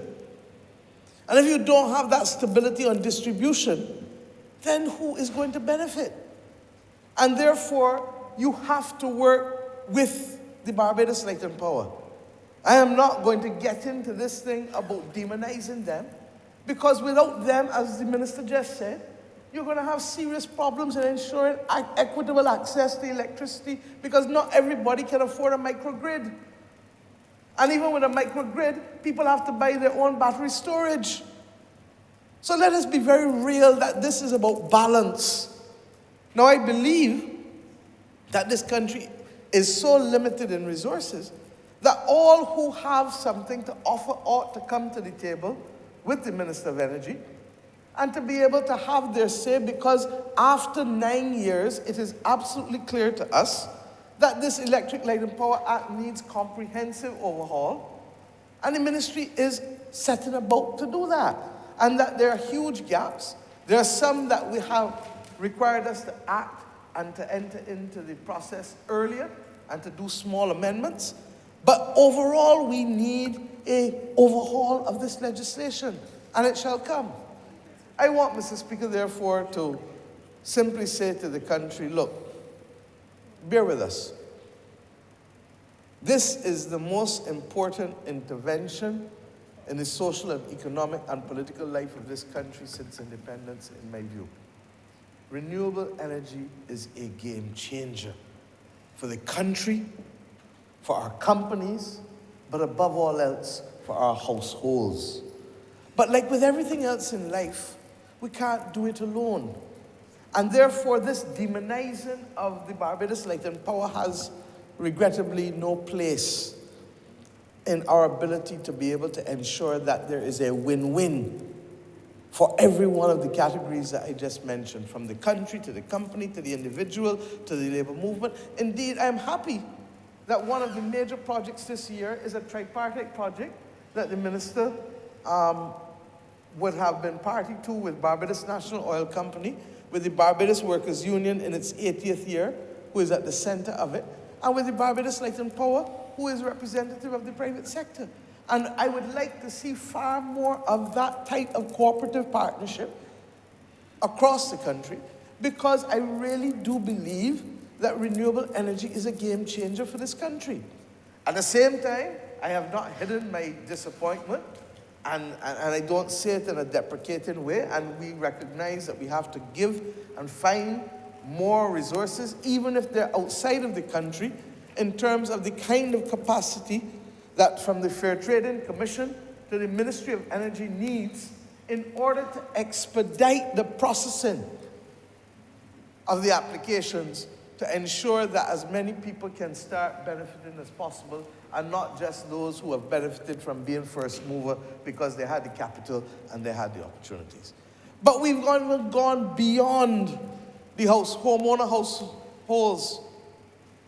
households, and said, look, you may not own a house, but you're not satisfied. And I sat in this parliament and gave all of the figures showing what you would get if you left your money across the road in a bank at 0.01%, you remember? And then showed you what you would get if you were getting a 4% rate of return on a green bond, or any kind of bond issued to be able, for example, to do the battery storage that is so critical because of what the minister explained to you with respect to the limited footprint of sunshine and the ability to store the energy in order to be able to use it. So we recognize that it isn't only homeowners that can benefit from the economic opportunities. Any Barbadian who wants to be able to purchase and who is of sound mind and can purchase the securities must be able to benefit. And the truth is that we do hope as well that we can have a collaborative onshore wind farm that regrettably has been the subject of planning for how long? Over 15 years, 20 years? What madness is that?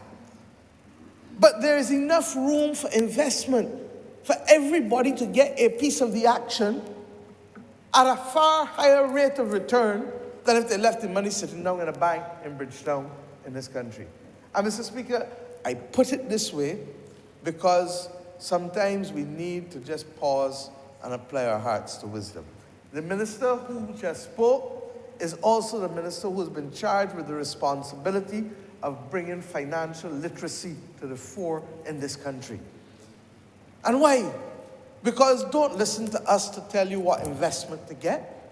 You should be able to analyze for your own self where and how you put the money that you have. And this government is determined to give you both opportunity and knowledge. And that is why I've risen to intervene in this debate. Because this debate is far more than about simply renewable energy. This debate is about repositioning this country to face the climate crisis, repositioning this country to face a brighter and more stable economic future, but about repositioning the average Barbadian household. And that is the game changer. And it's to this generation, what the Tenantries Freehold Purchase Act was to a previous generation. It is to this generation what the protection of labor was to the generation of Grantley Adams and those who came in here in the 50s against the high powers that wanted to block out people. This is our response to reposition this economy and to reposition Barbadian households. And the linkages with a silent revolution in housing that's coming is critical, because there will be Barbadians who would never be considered for a mortgage in this country, who by reason now of the income from that panel and the contracts thereto, with the same Barbados Light and Power, will now be able to be viewed as a viable and appropriate bet for a bank or a credit union with respect to a mortgage.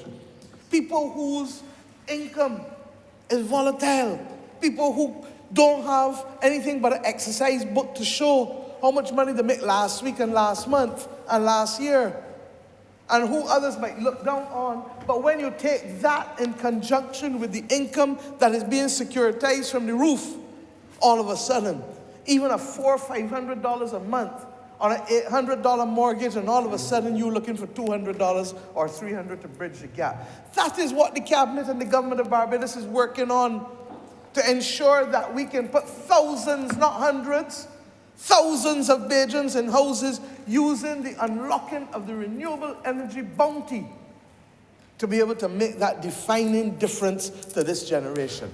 And why I end on this point. The sun don't belong to nobody in here. Don't belong to nobody on earth. The wind, less so, you can't even feel it.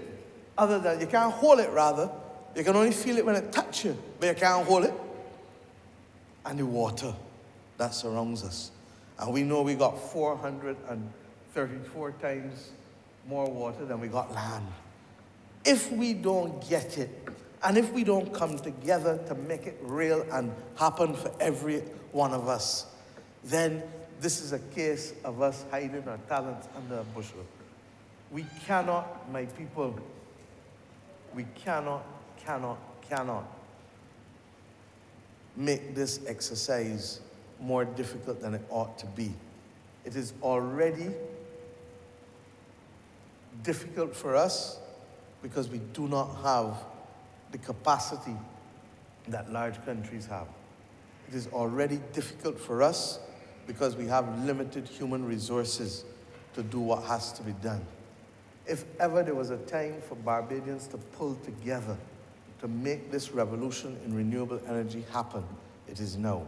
And this opportunity here today, as the minister said, is just to make it clearer that if you feel that there's a reason for you to have an objection, then this is how you go about it. And rather than it being left vague in legislation that was not intended to really make the opportunity for objection real for you, we are now making the opportunity for the objection real in how you can do it. The timelines are here, the timelines are clear, and we accept that not everybody will have the same perspective. So that in a democracy, you give people that opportunity.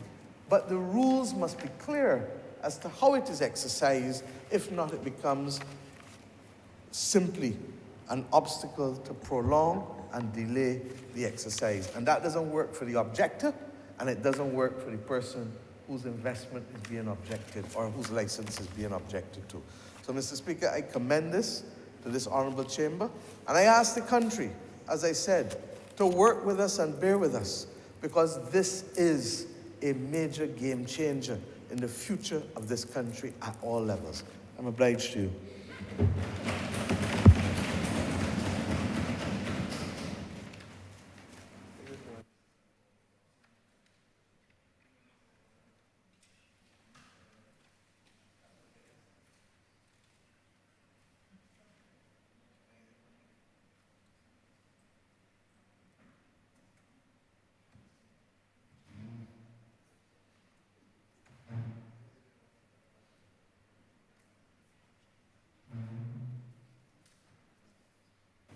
Mr. Speaker, I beg to move that this House do suspend until 1:45. Question is that this honorable chamber be suspended until 1:45 p.m. All those honorable members in favor, please say aye. Those against, please say no. We think the ayes have it. This honorable chamber stands suspended until 1:45 p.m.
just had the benefit of. And on that note, I would take this opportunity to congratulate the National Cultural Foundation, the Ministry of Tourism and BTMI, and all those who were involved in helping us welcome again this Crop Over Festival. I think that one of the things that is encouraging about this administration, and it's something that I've always said, is that we have to be willing to experiment with change. Barbados is a country that I believe is innovative enough, is small enough, is flexible enough to be able to hold the hands and guide of individuals and guide each other through changes that might sometimes be positive and that might sometimes call for us to revisit what we're doing. But one of the things that I am most proud of about Barbados and Barbadians as a people is that we are bold and that we are willing to embrace, experience, change, and whether our feedback is negative or positive, that we're willing to have the experience. And I feel proud that this is a government, sir, who is willing to let ideas contend and who's willing to test, who's willing to experiment in a way, not just with any idea, but in a way that does not put citizens at risk, that is able to assess the risks and to go forward with the best intentions and with due diligence. And in keeping with that theme, sir, I must commend the bill that is before us, as well as the member who introduced it. I am happy to have been associated in the early days with some of the reforms that have had to take place and that are continuing with respect to the Ministry of Energy. Now, from the time this government came to service in 2018, one of the things that was set out as a path to enfranchisement is the renewable energy sector. And as the Honourable Member who led this bill intimated, it has not been easy. It has not been easy because of the fact that it has been an emerging sector that has had to compete for space and for the attention and the energy of the public administration machinery of the government, compete with larger sectors. And whenever a sector is emerging, one has to set up the infrastructure and the machinery to make it work. And not just to make it work for business, not just to look at this thing that we loosely call, or we generally call the doing business environment or the environment for competitiveness, but more of a challenge to make it work for every single individual. And I think that sometimes we underestimate how much of a challenge that can be. And as the Honourable Member said, one of the things that we boldly stepped forward to do is to say energy has to be democratized in such a way that everyone benefits. And we're not just talking about being able to invest in the sector, but being able to sit in your home and benefit from the fact that you are now a generator of power, a generator of electricity. And so the bill that is before us, the amendment to a 2013 act that was quite frankly not well put together at the time, did not anticipate, in fact, the growth in the sector the way that a former Prime Minister in the person of Tom Adams had anticipated it far, far before its time. And so what we find ourselves having to do is to be able to create the framework for people to participate, not to shout from the outside, not to threaten and to harangue, as regrettably some feel is the only way to get attention, but to actually constructively participate in a process similar to any objection to, for example, a planning permission, where if there is a constructive objection, if there is a constructive concern that this creates the infrastructure, the systems for a person to be able to do that. I want to align myself, sir, with the comments made by the Honourable Member who piloted the bill, who suggested to us that this is an area in which we have to be able to express solidarity. And expressing solidarity as a people does not mean that you may not take exception to certain parts of what is being presented. It does not mean that you may not have feedback or that you may not wish to share input. But expressing solidarity means acknowledging that this country finds itself, like all countries of similar size, similar population, finds itself having to grapple with ever-changing global circumstances. Now, all over the world, and it is a question, sir, that is foremost in my mind because it is a matter to which I have to turn my attention almost every day in the work that I do. The question of the climate crisis is not esoteric. And I think, regrettably, sometimes when we speak, we give the impression that it is. It is not academic. It is not theoretical. It is something real that is happening to the world, and especially to countries like Barbados and those of us in this region, what we call the front line of the climate crisis. And the world is starting to now experience something that we have been experiencing for decades. And we've seen the wildfires, and we've seen a lot of the geopolitical wrangling with respect to the availability of energy, the availability of fuel to be able to run the operations of countries and business around the world. This is a real concern. This is, without sounding too alarmist, an existential crisis for the world. And the question of how quickly we are able to transition, truly transition to renewable energy is real. It became even more real when Russia decided to invade Ukraine.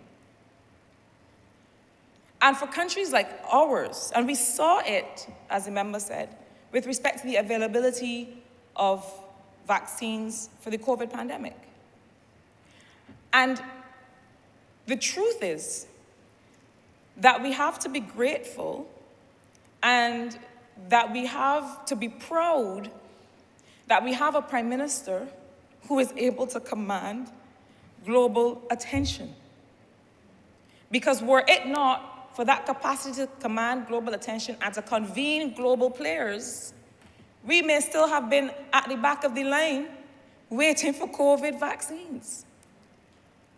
And in a very real way, the leadership that Barbados is showing with respect to climate and with respect to renewable energy democratization, making it available to every single person, that leadership is putting us in a position to not just be a taker of policy from the international community.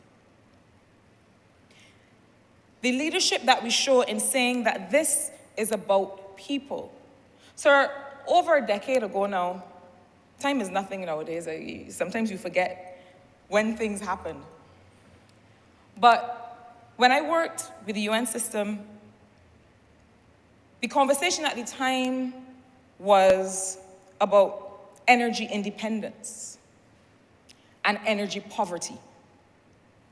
And the concern at that time was that there would be countries who would be left behind, who would be left out of this transition because we didn't have the wherewithal to develop the technologies, to import the technologies, to benefit from them. So for a country that invented the solar water heater, that saw Barbadians leading the way in how we were able to use solar technology to have access to hot water.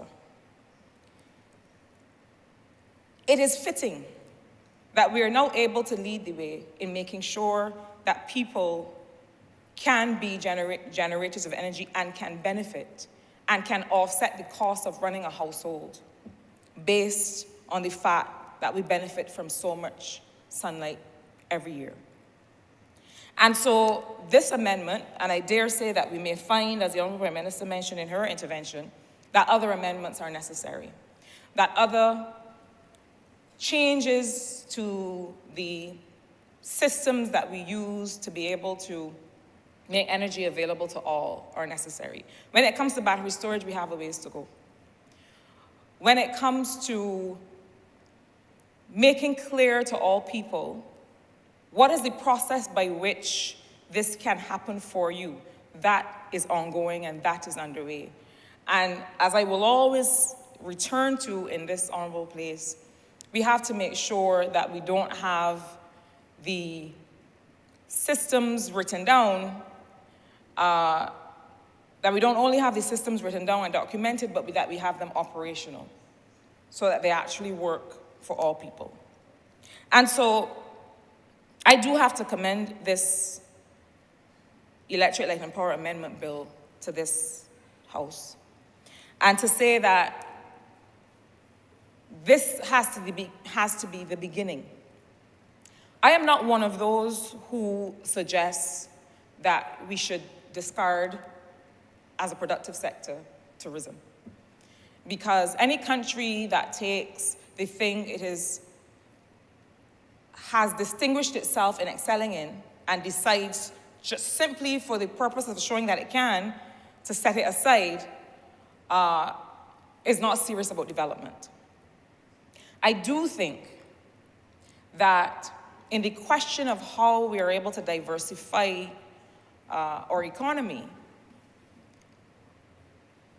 in ways that more climate-proof the economy, in ways that mean that if there is a crisis abroad, that we do not wholly suffer, that as we have that conversation, we have to look at how we bring the energy discussion into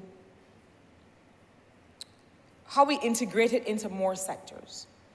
So that it's not just a question of renewable energy as a sector in itself, but how we make sure that it works for all sectors, how we make sure that it's linked to agriculture, that it's linked to tourism, that we use it across the board to do what?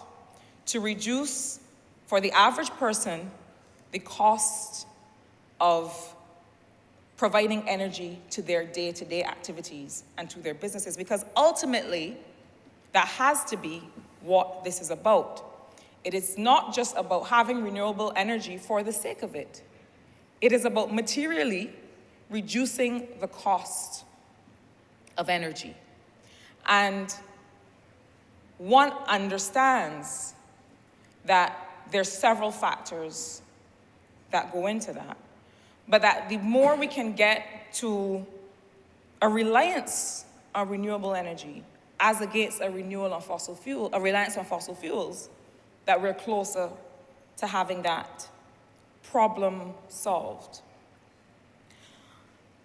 So while I do support the amendment, and I must commend the Ministry of Energy for the steps that have been taken, including to make it simpler and to streamline the application process, how it coincides with the planning department, with the General Electric, with Light and Power itself, and so on. These things have been necessary. I will pick up on another part of the conversation in this honourable place today that has to do with the question of information and availability of information, and how we make it clear that this is a government that is and always is acting in the best interests of all Barbadians. The conversation, sir, on the report of the Auditor General, I believe is an important one. it concerns me because having come from a Democratic Labour Party administration that was, I believe, and I have to be very careful about the nomenclature that I use, but having come from a Democratic Labour Party administration from which the Auditor General's report and dedicated reports on SOEs did point to misappropriation, did point to cases where the interests of the people of this country were secondary at best to whatever was propelling the actions of those individuals. Having come from that place, having come from a place, sir, and the member for Christchurch East Central will attest, that when we came to service in 2018 as ministers in finance, economic affairs, and investment, the state of information, of financial reporting, the things that were allowed to obtain were appalling. Having come from that position, having had to, sometimes it felt almost physically, I don't like when people don't use the word literally properly, but it felt almost as if you were literally taking a bucket and a mop, a broom and a shovel to clean up the mess, just to be able to see clearly the state of the finances at that time. It was a challenge. And I don't think that my hardest exam at university, my most challenging project as an economist ever prepared me for what we faced. Coming to service to find the state of financial reporting the way that it was found. And immediately, we said, this can go no further. And set up systems, even before we brought the legislation with respect to the Financial Management Act, set up systems to be able to say that by the 5th day of every month, we needed to have a report on the financials for the previous month. Being able to say we needed to understand what was happening with numbers across several institutions, because you cannot plan for what you're going to do if you don't know what you have. And so, sir, some of these observations that are made in the Auditor General's report point to not malfeasance, not misappropriation, not a government that set targets and didn't meet them, but point to systems that still leave room to be improved. And I repeat myself, because I think we need to be able to show the difference. So I read this report 3 times. And I read it alongside some of the financial information that it references. And do you know why, sir? Because before I stand in any public forum and say that the challenges that we face are more about how we treat to and report data than about anything else, I wanted to be sure. Because as has been said in the public domain, and as is true, this is a government that came to service on a platform of transparency and accountability. And this is a government that can stand by that platform of transparency and accountability. And the way that we will do it is to take every single claim or assertion that is made by the Auditor General in this report and to respond to it one by one by one by one. It must be done. And so I do not believe And I think that we have to take the trust of the Barbadian people, we have to cradle it in our arms, sir, because it was lost by the last administration. And we brought the people of Barbados to a point where we demonstrated, you see, that's the thing.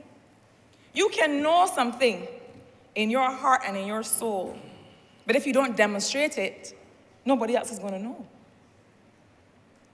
And so we asked for the trust of the Barbadian people. We earned it. We demonstrated, I believe, in those 4 years from 2018 to 2022, that we were able to get the economy back on a path that the Barbadian people and the world could trust again. But it's not just about the economy. It's not just about the macro.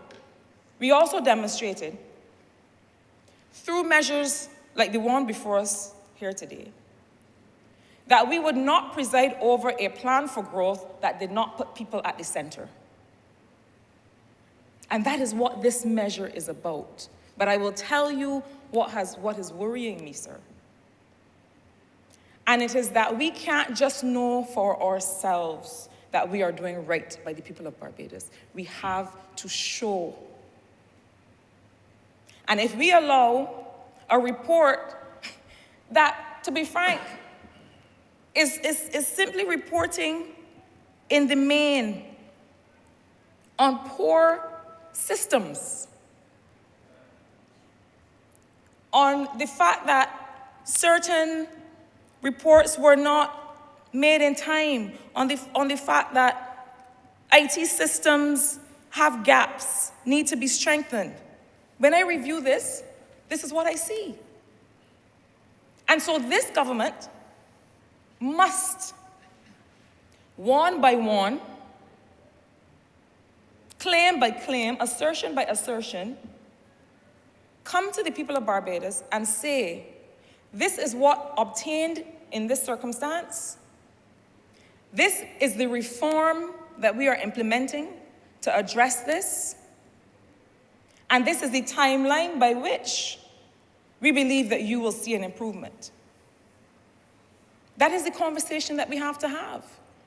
The question of the convening of the Public Accounts Committee, and the reason that I do not now go into any details, sir, on the contents of the Auditor General's report, is that I take very seriously my role as a member of the Public Accounts Committee. I take it very seriously.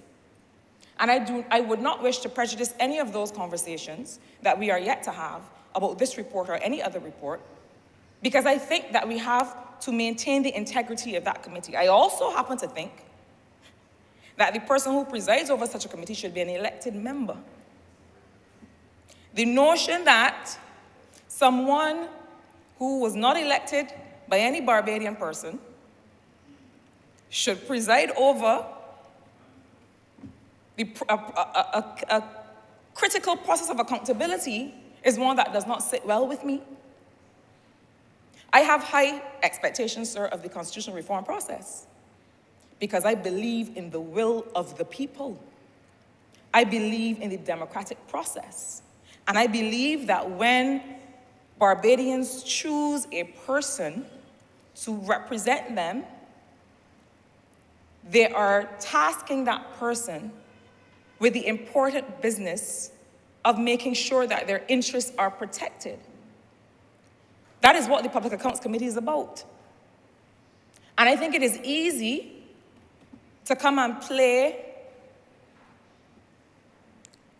with the will of people. It is easy to come and grandstand for political profile when no one has elected you, when no one has sent you to represent them. Because those of us who ask people to trust us, who ask people in Bannisterland and Flagstaff and Clapham and Carrington Village and Thorpes and Haynesville to trust us, we take that very seriously. That is why I take my role in the Public Accounts Committee very seriously, sir.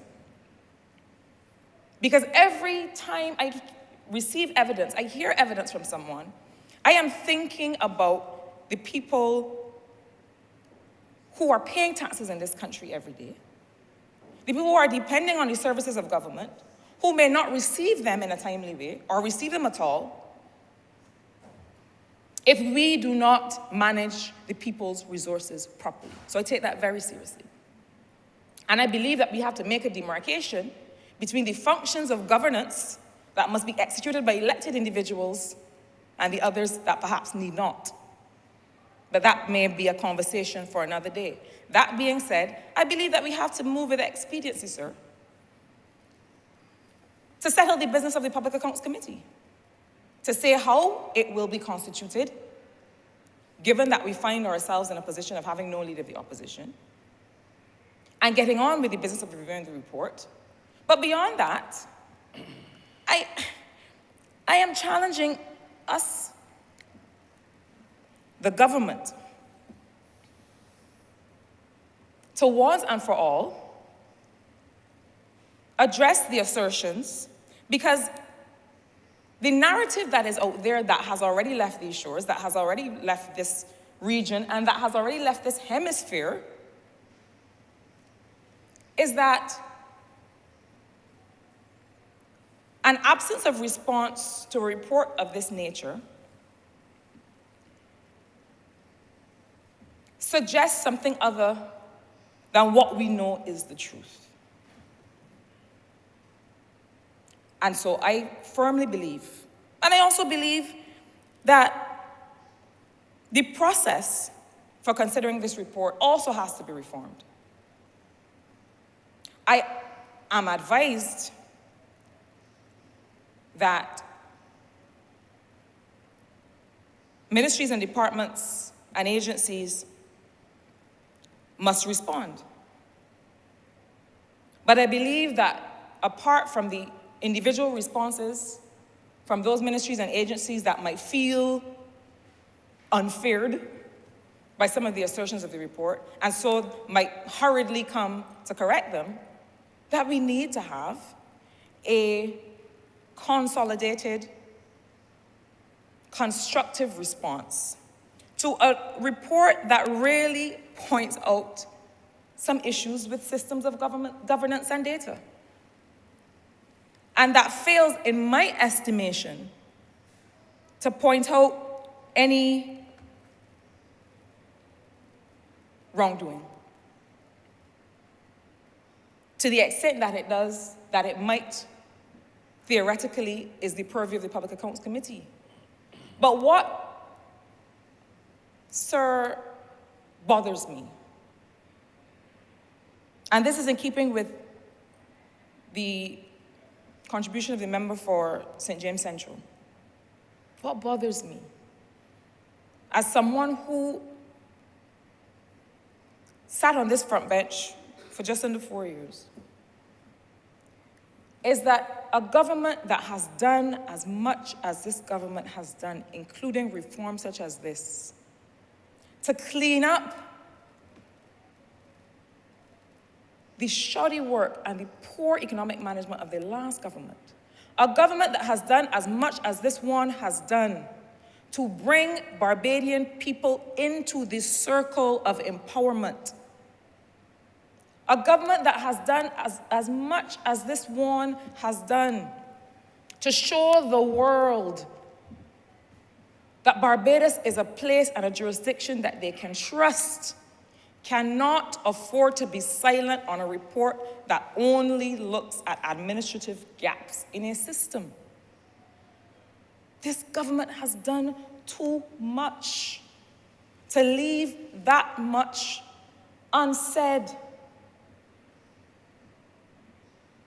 And so, while I throw my wholehearted support behind these amendments, while I agree that we seem to be in a mood in the country where people in an absence of facts, in an absence of information, are creating all kinds of storylines. In an environment like that, one must as the senior economic advisor did this morning in response to the unfortunate comments about the issue of printing money, I can only say that I had different economics lecturers, sir. So I don't have to, you need not worry that I reflect the level of capacity of the ones who are speaking. But in an environment such as that, this government has to speak. I feel confident that this government will speak comprehensively, and I feel confident that when it does, that there will be calm, that there will be certainty about what we can expect in future reports, there will be certainty about the reforms that will come to make sure that these gaps do not continue, and that there will be certainty, sir, as well about the role of the Auditor General and what that office also owes to the public of Barbados in the way of putting all facts on the table. And with those words, sir, I'm obliged to you. Honourable Member for Christchurch East Central. Thank you very much, Mr. Speaker. I rise to support this amendment before the chamber, and I do so taking fully into consideration the contribution of the Honourable Member for St. Michael South Central, because this particular amendment, sir, speaks to how do we improve the transparency of a process, which I know that there are some outside of this space that is so busy trying to create mischief that they do not even recognize when the government of the day is taking the steps that they ought to have done when they first passed this piece of legislation. Because this isn't simply just a matter of expediting the process as it ought to.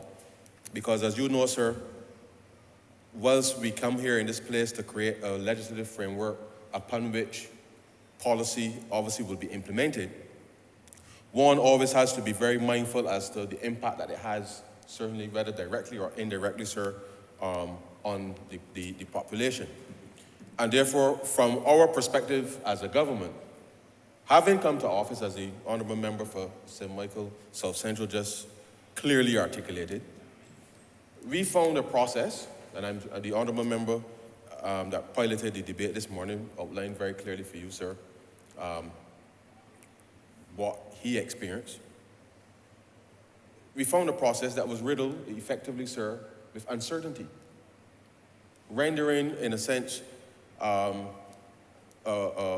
result that was not allowing either the government, as the regulators, the persons who are interested in investing, and businesses who will be participating whether in the installation process or the like, sir, to be able to have absolute certainty as to when they'll be able to do any of this work that was contemplated.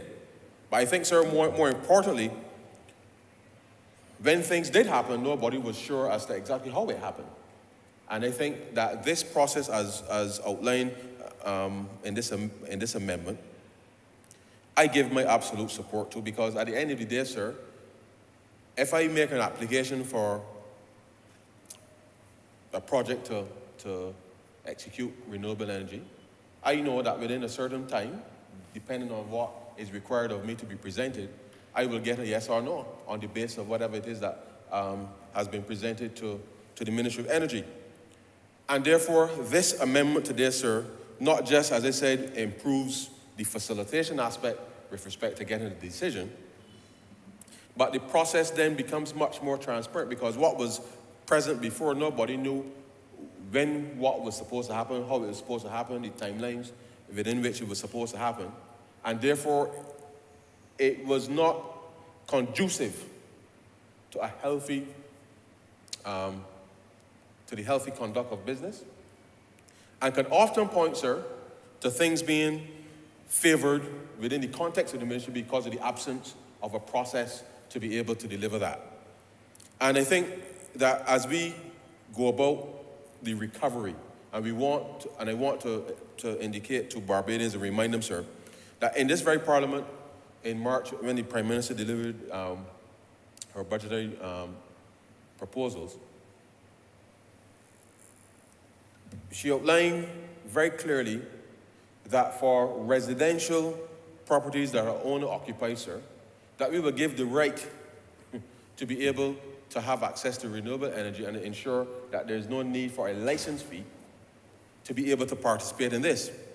Now, people may hear this and think that it's just something that's said in Parliament and doesn't relate to them.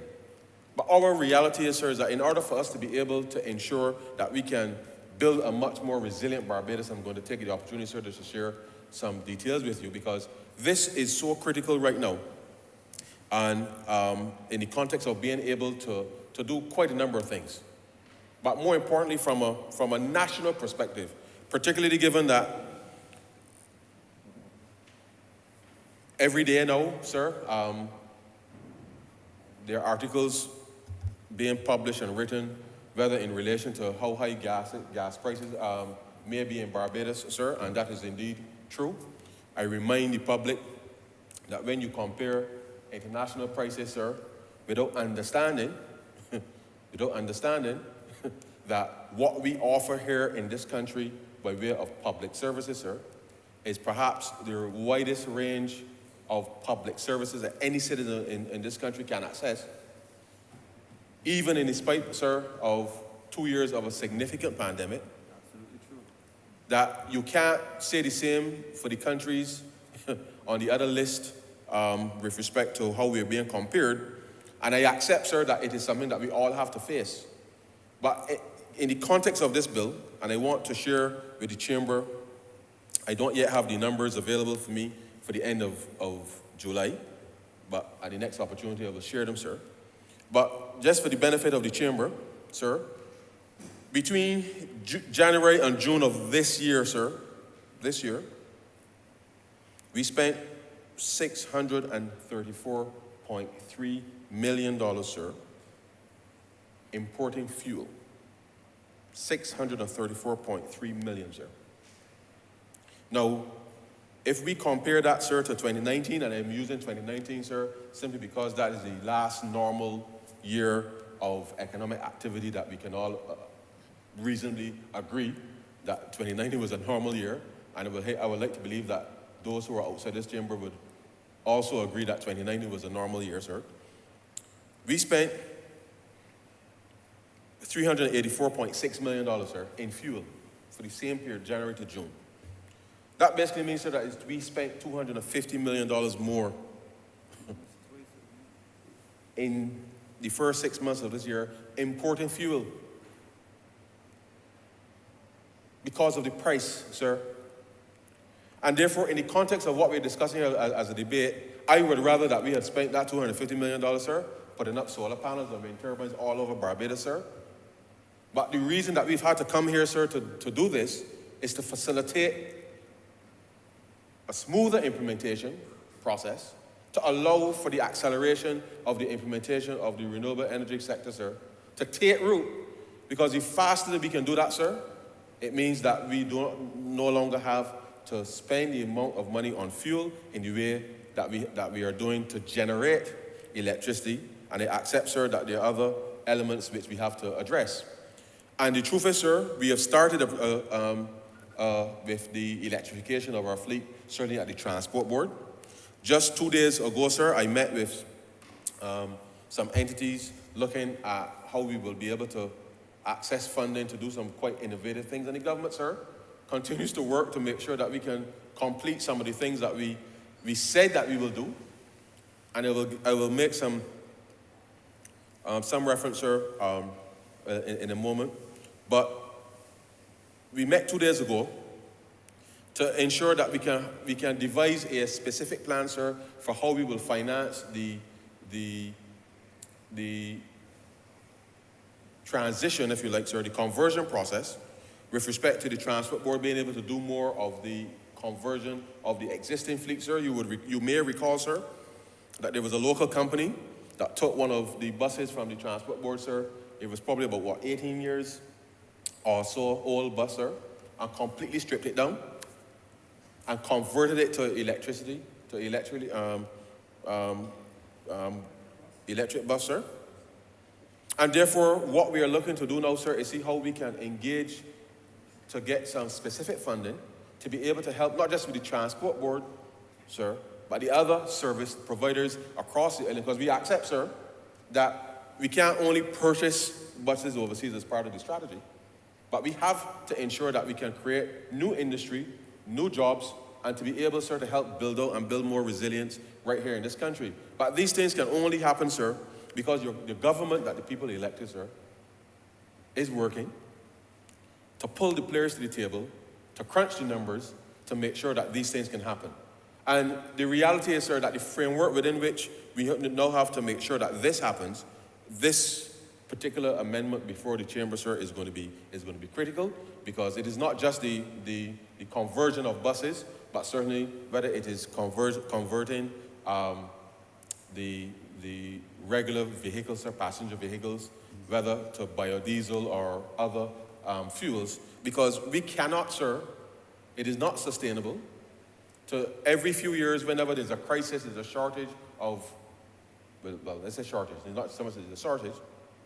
War creates uncertainty, or if some company decides that, as you know, sir, when there's an oil spill and the like, and all of these things that drives energy markets, that we need, Barbados as a country needs to insulate itself, sir, as much as it can. And this government, sir, continues to work on all facets to be able to build a much more resilient Barbados.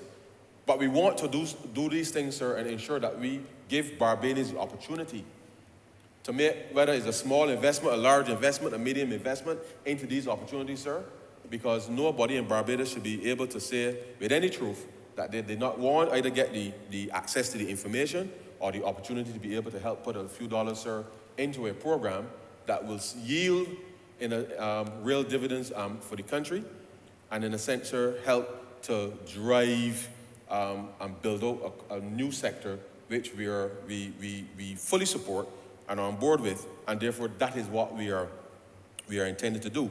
And therefore it must be said that whilst the government is focused in, as we have done, sir, over the last few months in trying to ensure we can shield as many Barbadians as possible, this is the time, sir, that we have to push through, and push through very, very, very aggressively to make sure that we do not yield to the temptation, sir, that we do not yield to the temptation of going back on the promises that either that we made, certainly to the electorate, but I think as a country, in understanding that this is the path, sir, that we have to go down, because we really cannot lurch from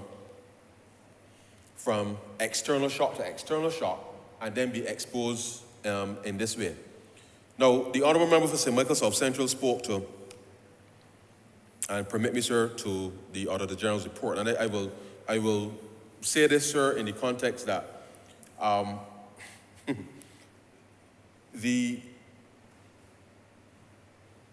process through which those reports are published, sir, I respect the process completely, in that the Auditor General's office is an autonomous office, and therefore there's absolutely no, and without any fear of contradiction, I can say, sir, there's been no interference at all from the Ministry of Finance or anything, sir, with respect to the Auditor General and his conduct. And certainly there's not been any from myself nor the Prime Minister in respect of that. I see the report, sir, just like each member of Parliament when it's laid here. I see the reports just like everybody else.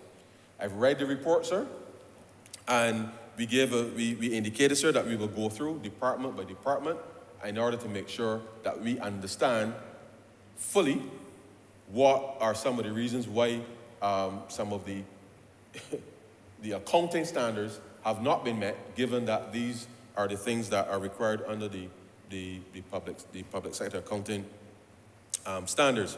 But having said that, sir, I will take the opportunity when we get, very shortly, sir, we will be laying before the Parliament the fiscal framework. And let me take the opportunity to remind the public that when we passed the Public Financial Management Act, we have, over the course of the last few years, sir, laid the fiscal framework here in this Parliament. We've conducted mid-year reviews with respect to the publishing of data as it relates to the budgetary process. And this year, for the first time, as we have phased in segments of the PFM, as we've not implemented everything one time because we've had to take the opportunity to phase in specific elements of it. There will be a debate on the fiscal framework, sir, and at that particular point in time, I will be in a position, sir, to elaborate further, not just in the context of what it means for the fiscal framework, with respect to what some of the matters raised within the Auditor General's report. But what the Honourable Member for St. Michael South Central is absolutely correct on, and I say this again without contradiction, there is nothing in the Auditor General's report that will lead anybody to conclude realistically that, one, there's been any thieving, corruption, or anything, so I use that word deliberately, because Barbadians need to understand that what the Auditor General is referring to, sir, in his report are issues of how do you account for the money, and I accept, sir, that it may not be it is a system that we've inherited. We have been making improvements along the way, but there's no thieving, sir, highlighted in any of those reports. And I am proud to stand here today, sir, to say that this government has been consistent with respect to its conduct in delivering for the people, and therefore the spending of the public purse, sir, since we have come to office. This chamber also, and I will reiterate, sir, every year since 2019, sir, all Barbadians had the opportunity to go on YouTube, sir, and watch ministers and public servants come into Parliament, sir, and to answer questions, yes, from members here, specifically about what is happening within their ministries. And that is in addition to, sir, as I said, the publishing of the fiscal framework, as well as the mid-year review, which I've done, sir. I think this will be the third time this year, in October, that will be done in order to help augment the information to the public.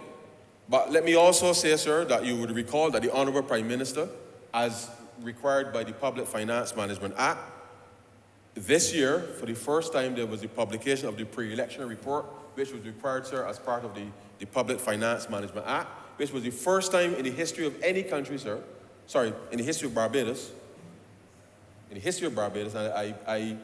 I speak subject to correction, but I'm not sure that it is done in any other part of the Caribbean, but I speak subject to correction, sir. But certainly for the first time in 2022, January, we published, sir, the pre-election report, which outlines, sir, specifically all of the associated spending and the rest that we determined was out there with respect to what could potentially face a new government should it come to light. And that, sir, you would recall, was on the heels, effectively, of the mid-year report that was done in October, as well as the fiscal framework, sir, that was done in August. The truth is, sir, that as with everything that we have brought here, and even up to a few weeks ago, the Honourable Member for St. Peter had brought some amendments with respect to health and safety to this chamber. And the reality is, sir, that each of us have gone through a number of areas of concern that we faced within our ministries, and we've come, sir, to correct those issues which were long-standing and were seemingly overlooked, sir. The truth is, beyond that, sir, we have also been able to provide what I believe is more information. Of course, sir, the truth is, I often wonder sometimes, sir, in this day and age, the more information you put up there, the more mischief certainly is created. And I say so knowing that as an economist, sir, the market relies on information. But when people are going to take, sir, what is an amendment here and try to make a video to suggest that somehow or the other that the government is seeking to hide something from people, sir, when in truth, in fact,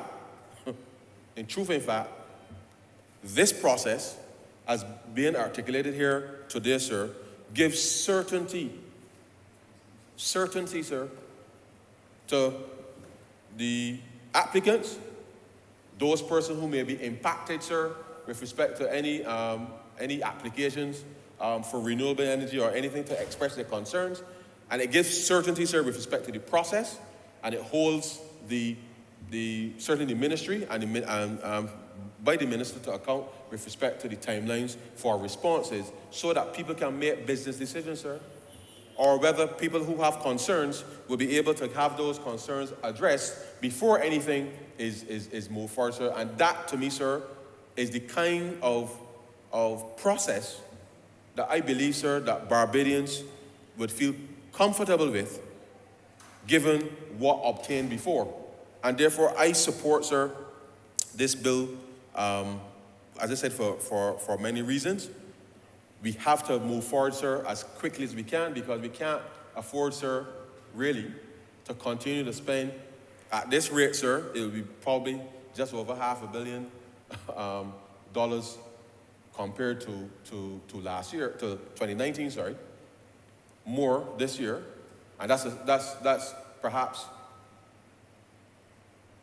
I hope that's not the reality, because I would love the war to end tomorrow, sir, and things normalize in the way that we were expecting effectively at the beginning of the year. But on the current trajectory and all the tensions that are happening, sir, between who's going to Asia and all these kinds of things, sir, the world is becoming more and more uncertain. And therefore, our reality in this country is that we have to spend the time and we have to spend the money, sir, in being able to help drive the renewable energy sector, not just from a household perspective in terms of saving money on your light bill. I know that there's concern right now, sir, with respect to, and certainly the government in taking the decision to provide some relief to households, certainly from August 1st, sir, to be able to having reduced the VAT, sir, from 17.5% to 7.5%, sir. I know that Barbadians will see a little ease on their electricity bills during August, and certainly for the next 6 months, as we have articulated, sir. And I think that these are the kinds of things, sir, that whilst they are temporary, we have to now make sure that the Ministry of Energy and the Energy Division, that they're able to better process the applications and respond to persons in order to make sure then that we can build out this infrastructure so that we can really start to see in a very tangible way the benefits. But I say to Barbadians, we have to embrace the reality is we're gonna either have to convert our gasoline vehicles to biodiesel or biogas or whatever else may be out there. And therefore we have to start to think about how these things are done. I know that the Ministry of Environment, in terms of how we are getting the regulations with respect to the production of biogas and these types of things, will have to be ramped up as part of these things. But these are not just business opportunities, sir, but they represent opportunities for the consumers, sir, to be able to fuel their vehicles, commercial interests as well, sir, to be able to have access to not just cheaper access to fuel, but cleaner fuels. Because at the end of the day, sir, whether it's and I live to see the day, sir, when we don't have those exhausts coming out of the back of the B van, sir. You know when you drive behind one of them and they press out, you see that black smoke. I would love, sir, that we will be able to convert in the shortest possible time all of those public sector vehicles to electric. And I think it will make sense for the long term, not just for the operational side of the business, but certainly it shields them from the volatility, sir, with respect to the increase in fuel costs. And therefore, these are the things that the government will continue to work on in conjunction with the Transport Board as well as the private sector to be able to help deal with these matters over the shortest possible time. But I impress upon Barbadians that in this environment, we must do whatever we can, sir, to be able to achieve that objective which doesn't just make business sense, but it also helps to improve the air quality in the environment, and therefore helps Barbados then to reduce further any emissions that it has in terms of contributing to greenhouse gases. Even though we don't do a lot, we can still do it here to make it much more pleasant for Barbadians, and then for anybody who chooses to visit with us, sir, at any point in the future. And therefore, we have to see how we can mobilize some of those resources, certainly within the credit union sector, as well as the banking sector, sir, to put those monies to good use, to achieve objectives that I believe will help us in the medium to long run, but more importantly, we'll be able to help bring a measure of return to whether you're a retail investor or institutional investor like yourself, sir, to be able to make sure that there's benefit for all. This is an exciting area, sir, of growth, and I believe these amendments will help usher in, once implemented by the Honourable Member for St. James Central, that this really would open up, sir, and spur new investment in the country across a range of issues. And I've not touched on every aspect here, but certainly the build-out of more, as we seek to electrify our fleets. Government has given its commitment to be able to do that. We want to work with the transport sector now to see how we accelerate their conversion across the board. That will mean, sir, new infrastructure to be put in place in relation to that. The conversion of passenger vehicles, sir, will be one of the critical things which Barbadians, I hope, will recognize it is something that we must do, and we will look to see how we can provide resources, I don't know, either through the Energy Smart Fund or otherwise, to be able to help augment and do these kinds of things. The reality is, sir, is that this framework, I think, is a solid one on the investment side, and we now must make sure that government as a whole, but certainly the public, sir, that they are now fully on board with respect to how each decision that we make, sir, as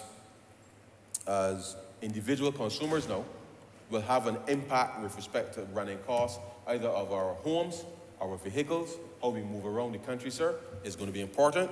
And I believe that if we are able to spend the money that we are now spending, sir, importing fuel, and divert that into investment into these areas, every business, sir, must see that investing in renewable energy just makes clear business sense, and to just do it.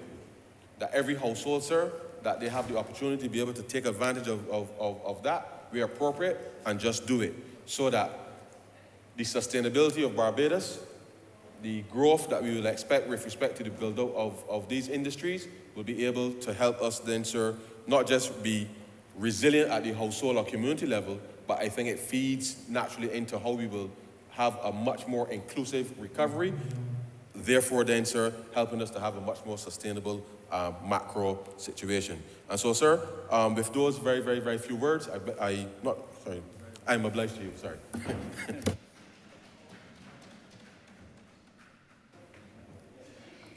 Honourable Member for St. James South. Thank you very much, Mr. Speaker, and let me express my gratitude to the other speakers who have spoken on this bill. Mr. Speaker, the transformation of a society is a challenging thing.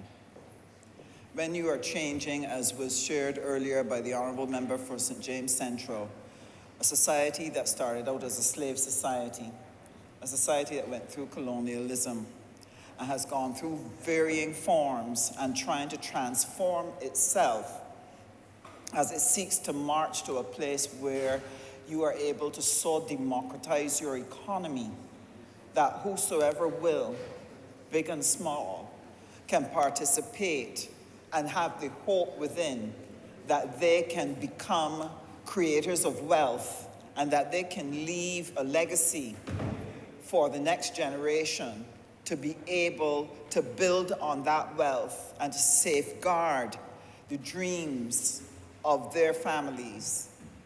That is not an easy task.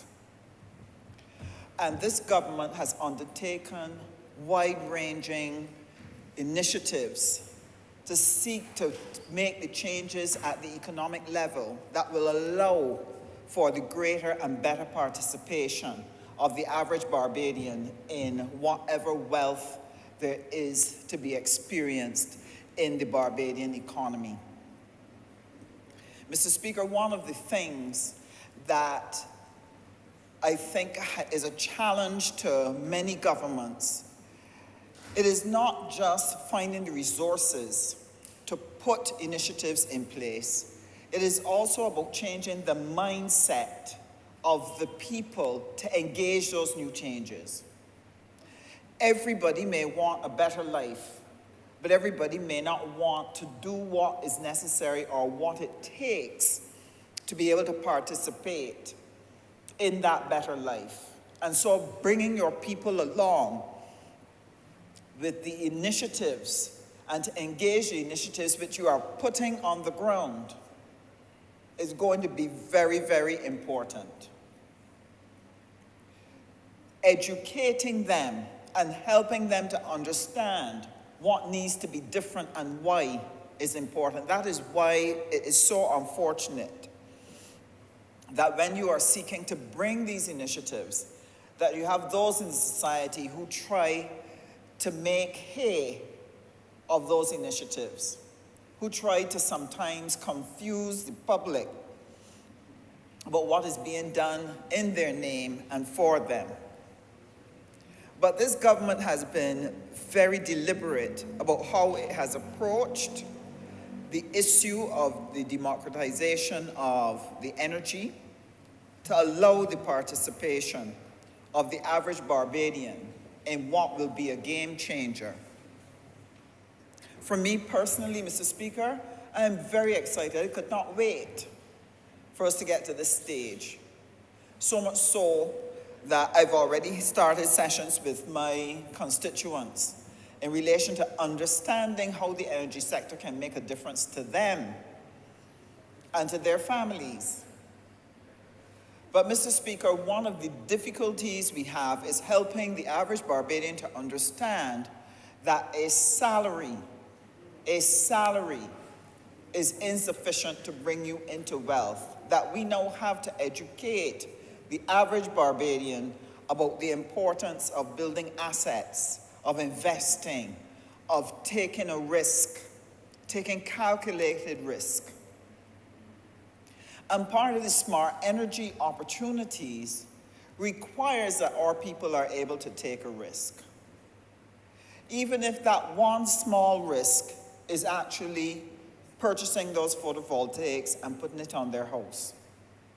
We want them to be able to take a second step to look at investing. Maybe investing in some green bonds, or taking another step, investing in battery storage, or investing in the creation of photovoltaic panels. But it takes time to walk a country to that level. So I just want to share very briefly one of the things that we're doing in the Ministry of Energy and Business to be able to walk with Barbadians on this journey of empowerment, where our intention is to ensure that every person who wants to participate can, that they can go beyond a lotto ticket in a few weeks, would be community programs in which we seek to explain how people can participate in the Smart Energy Program.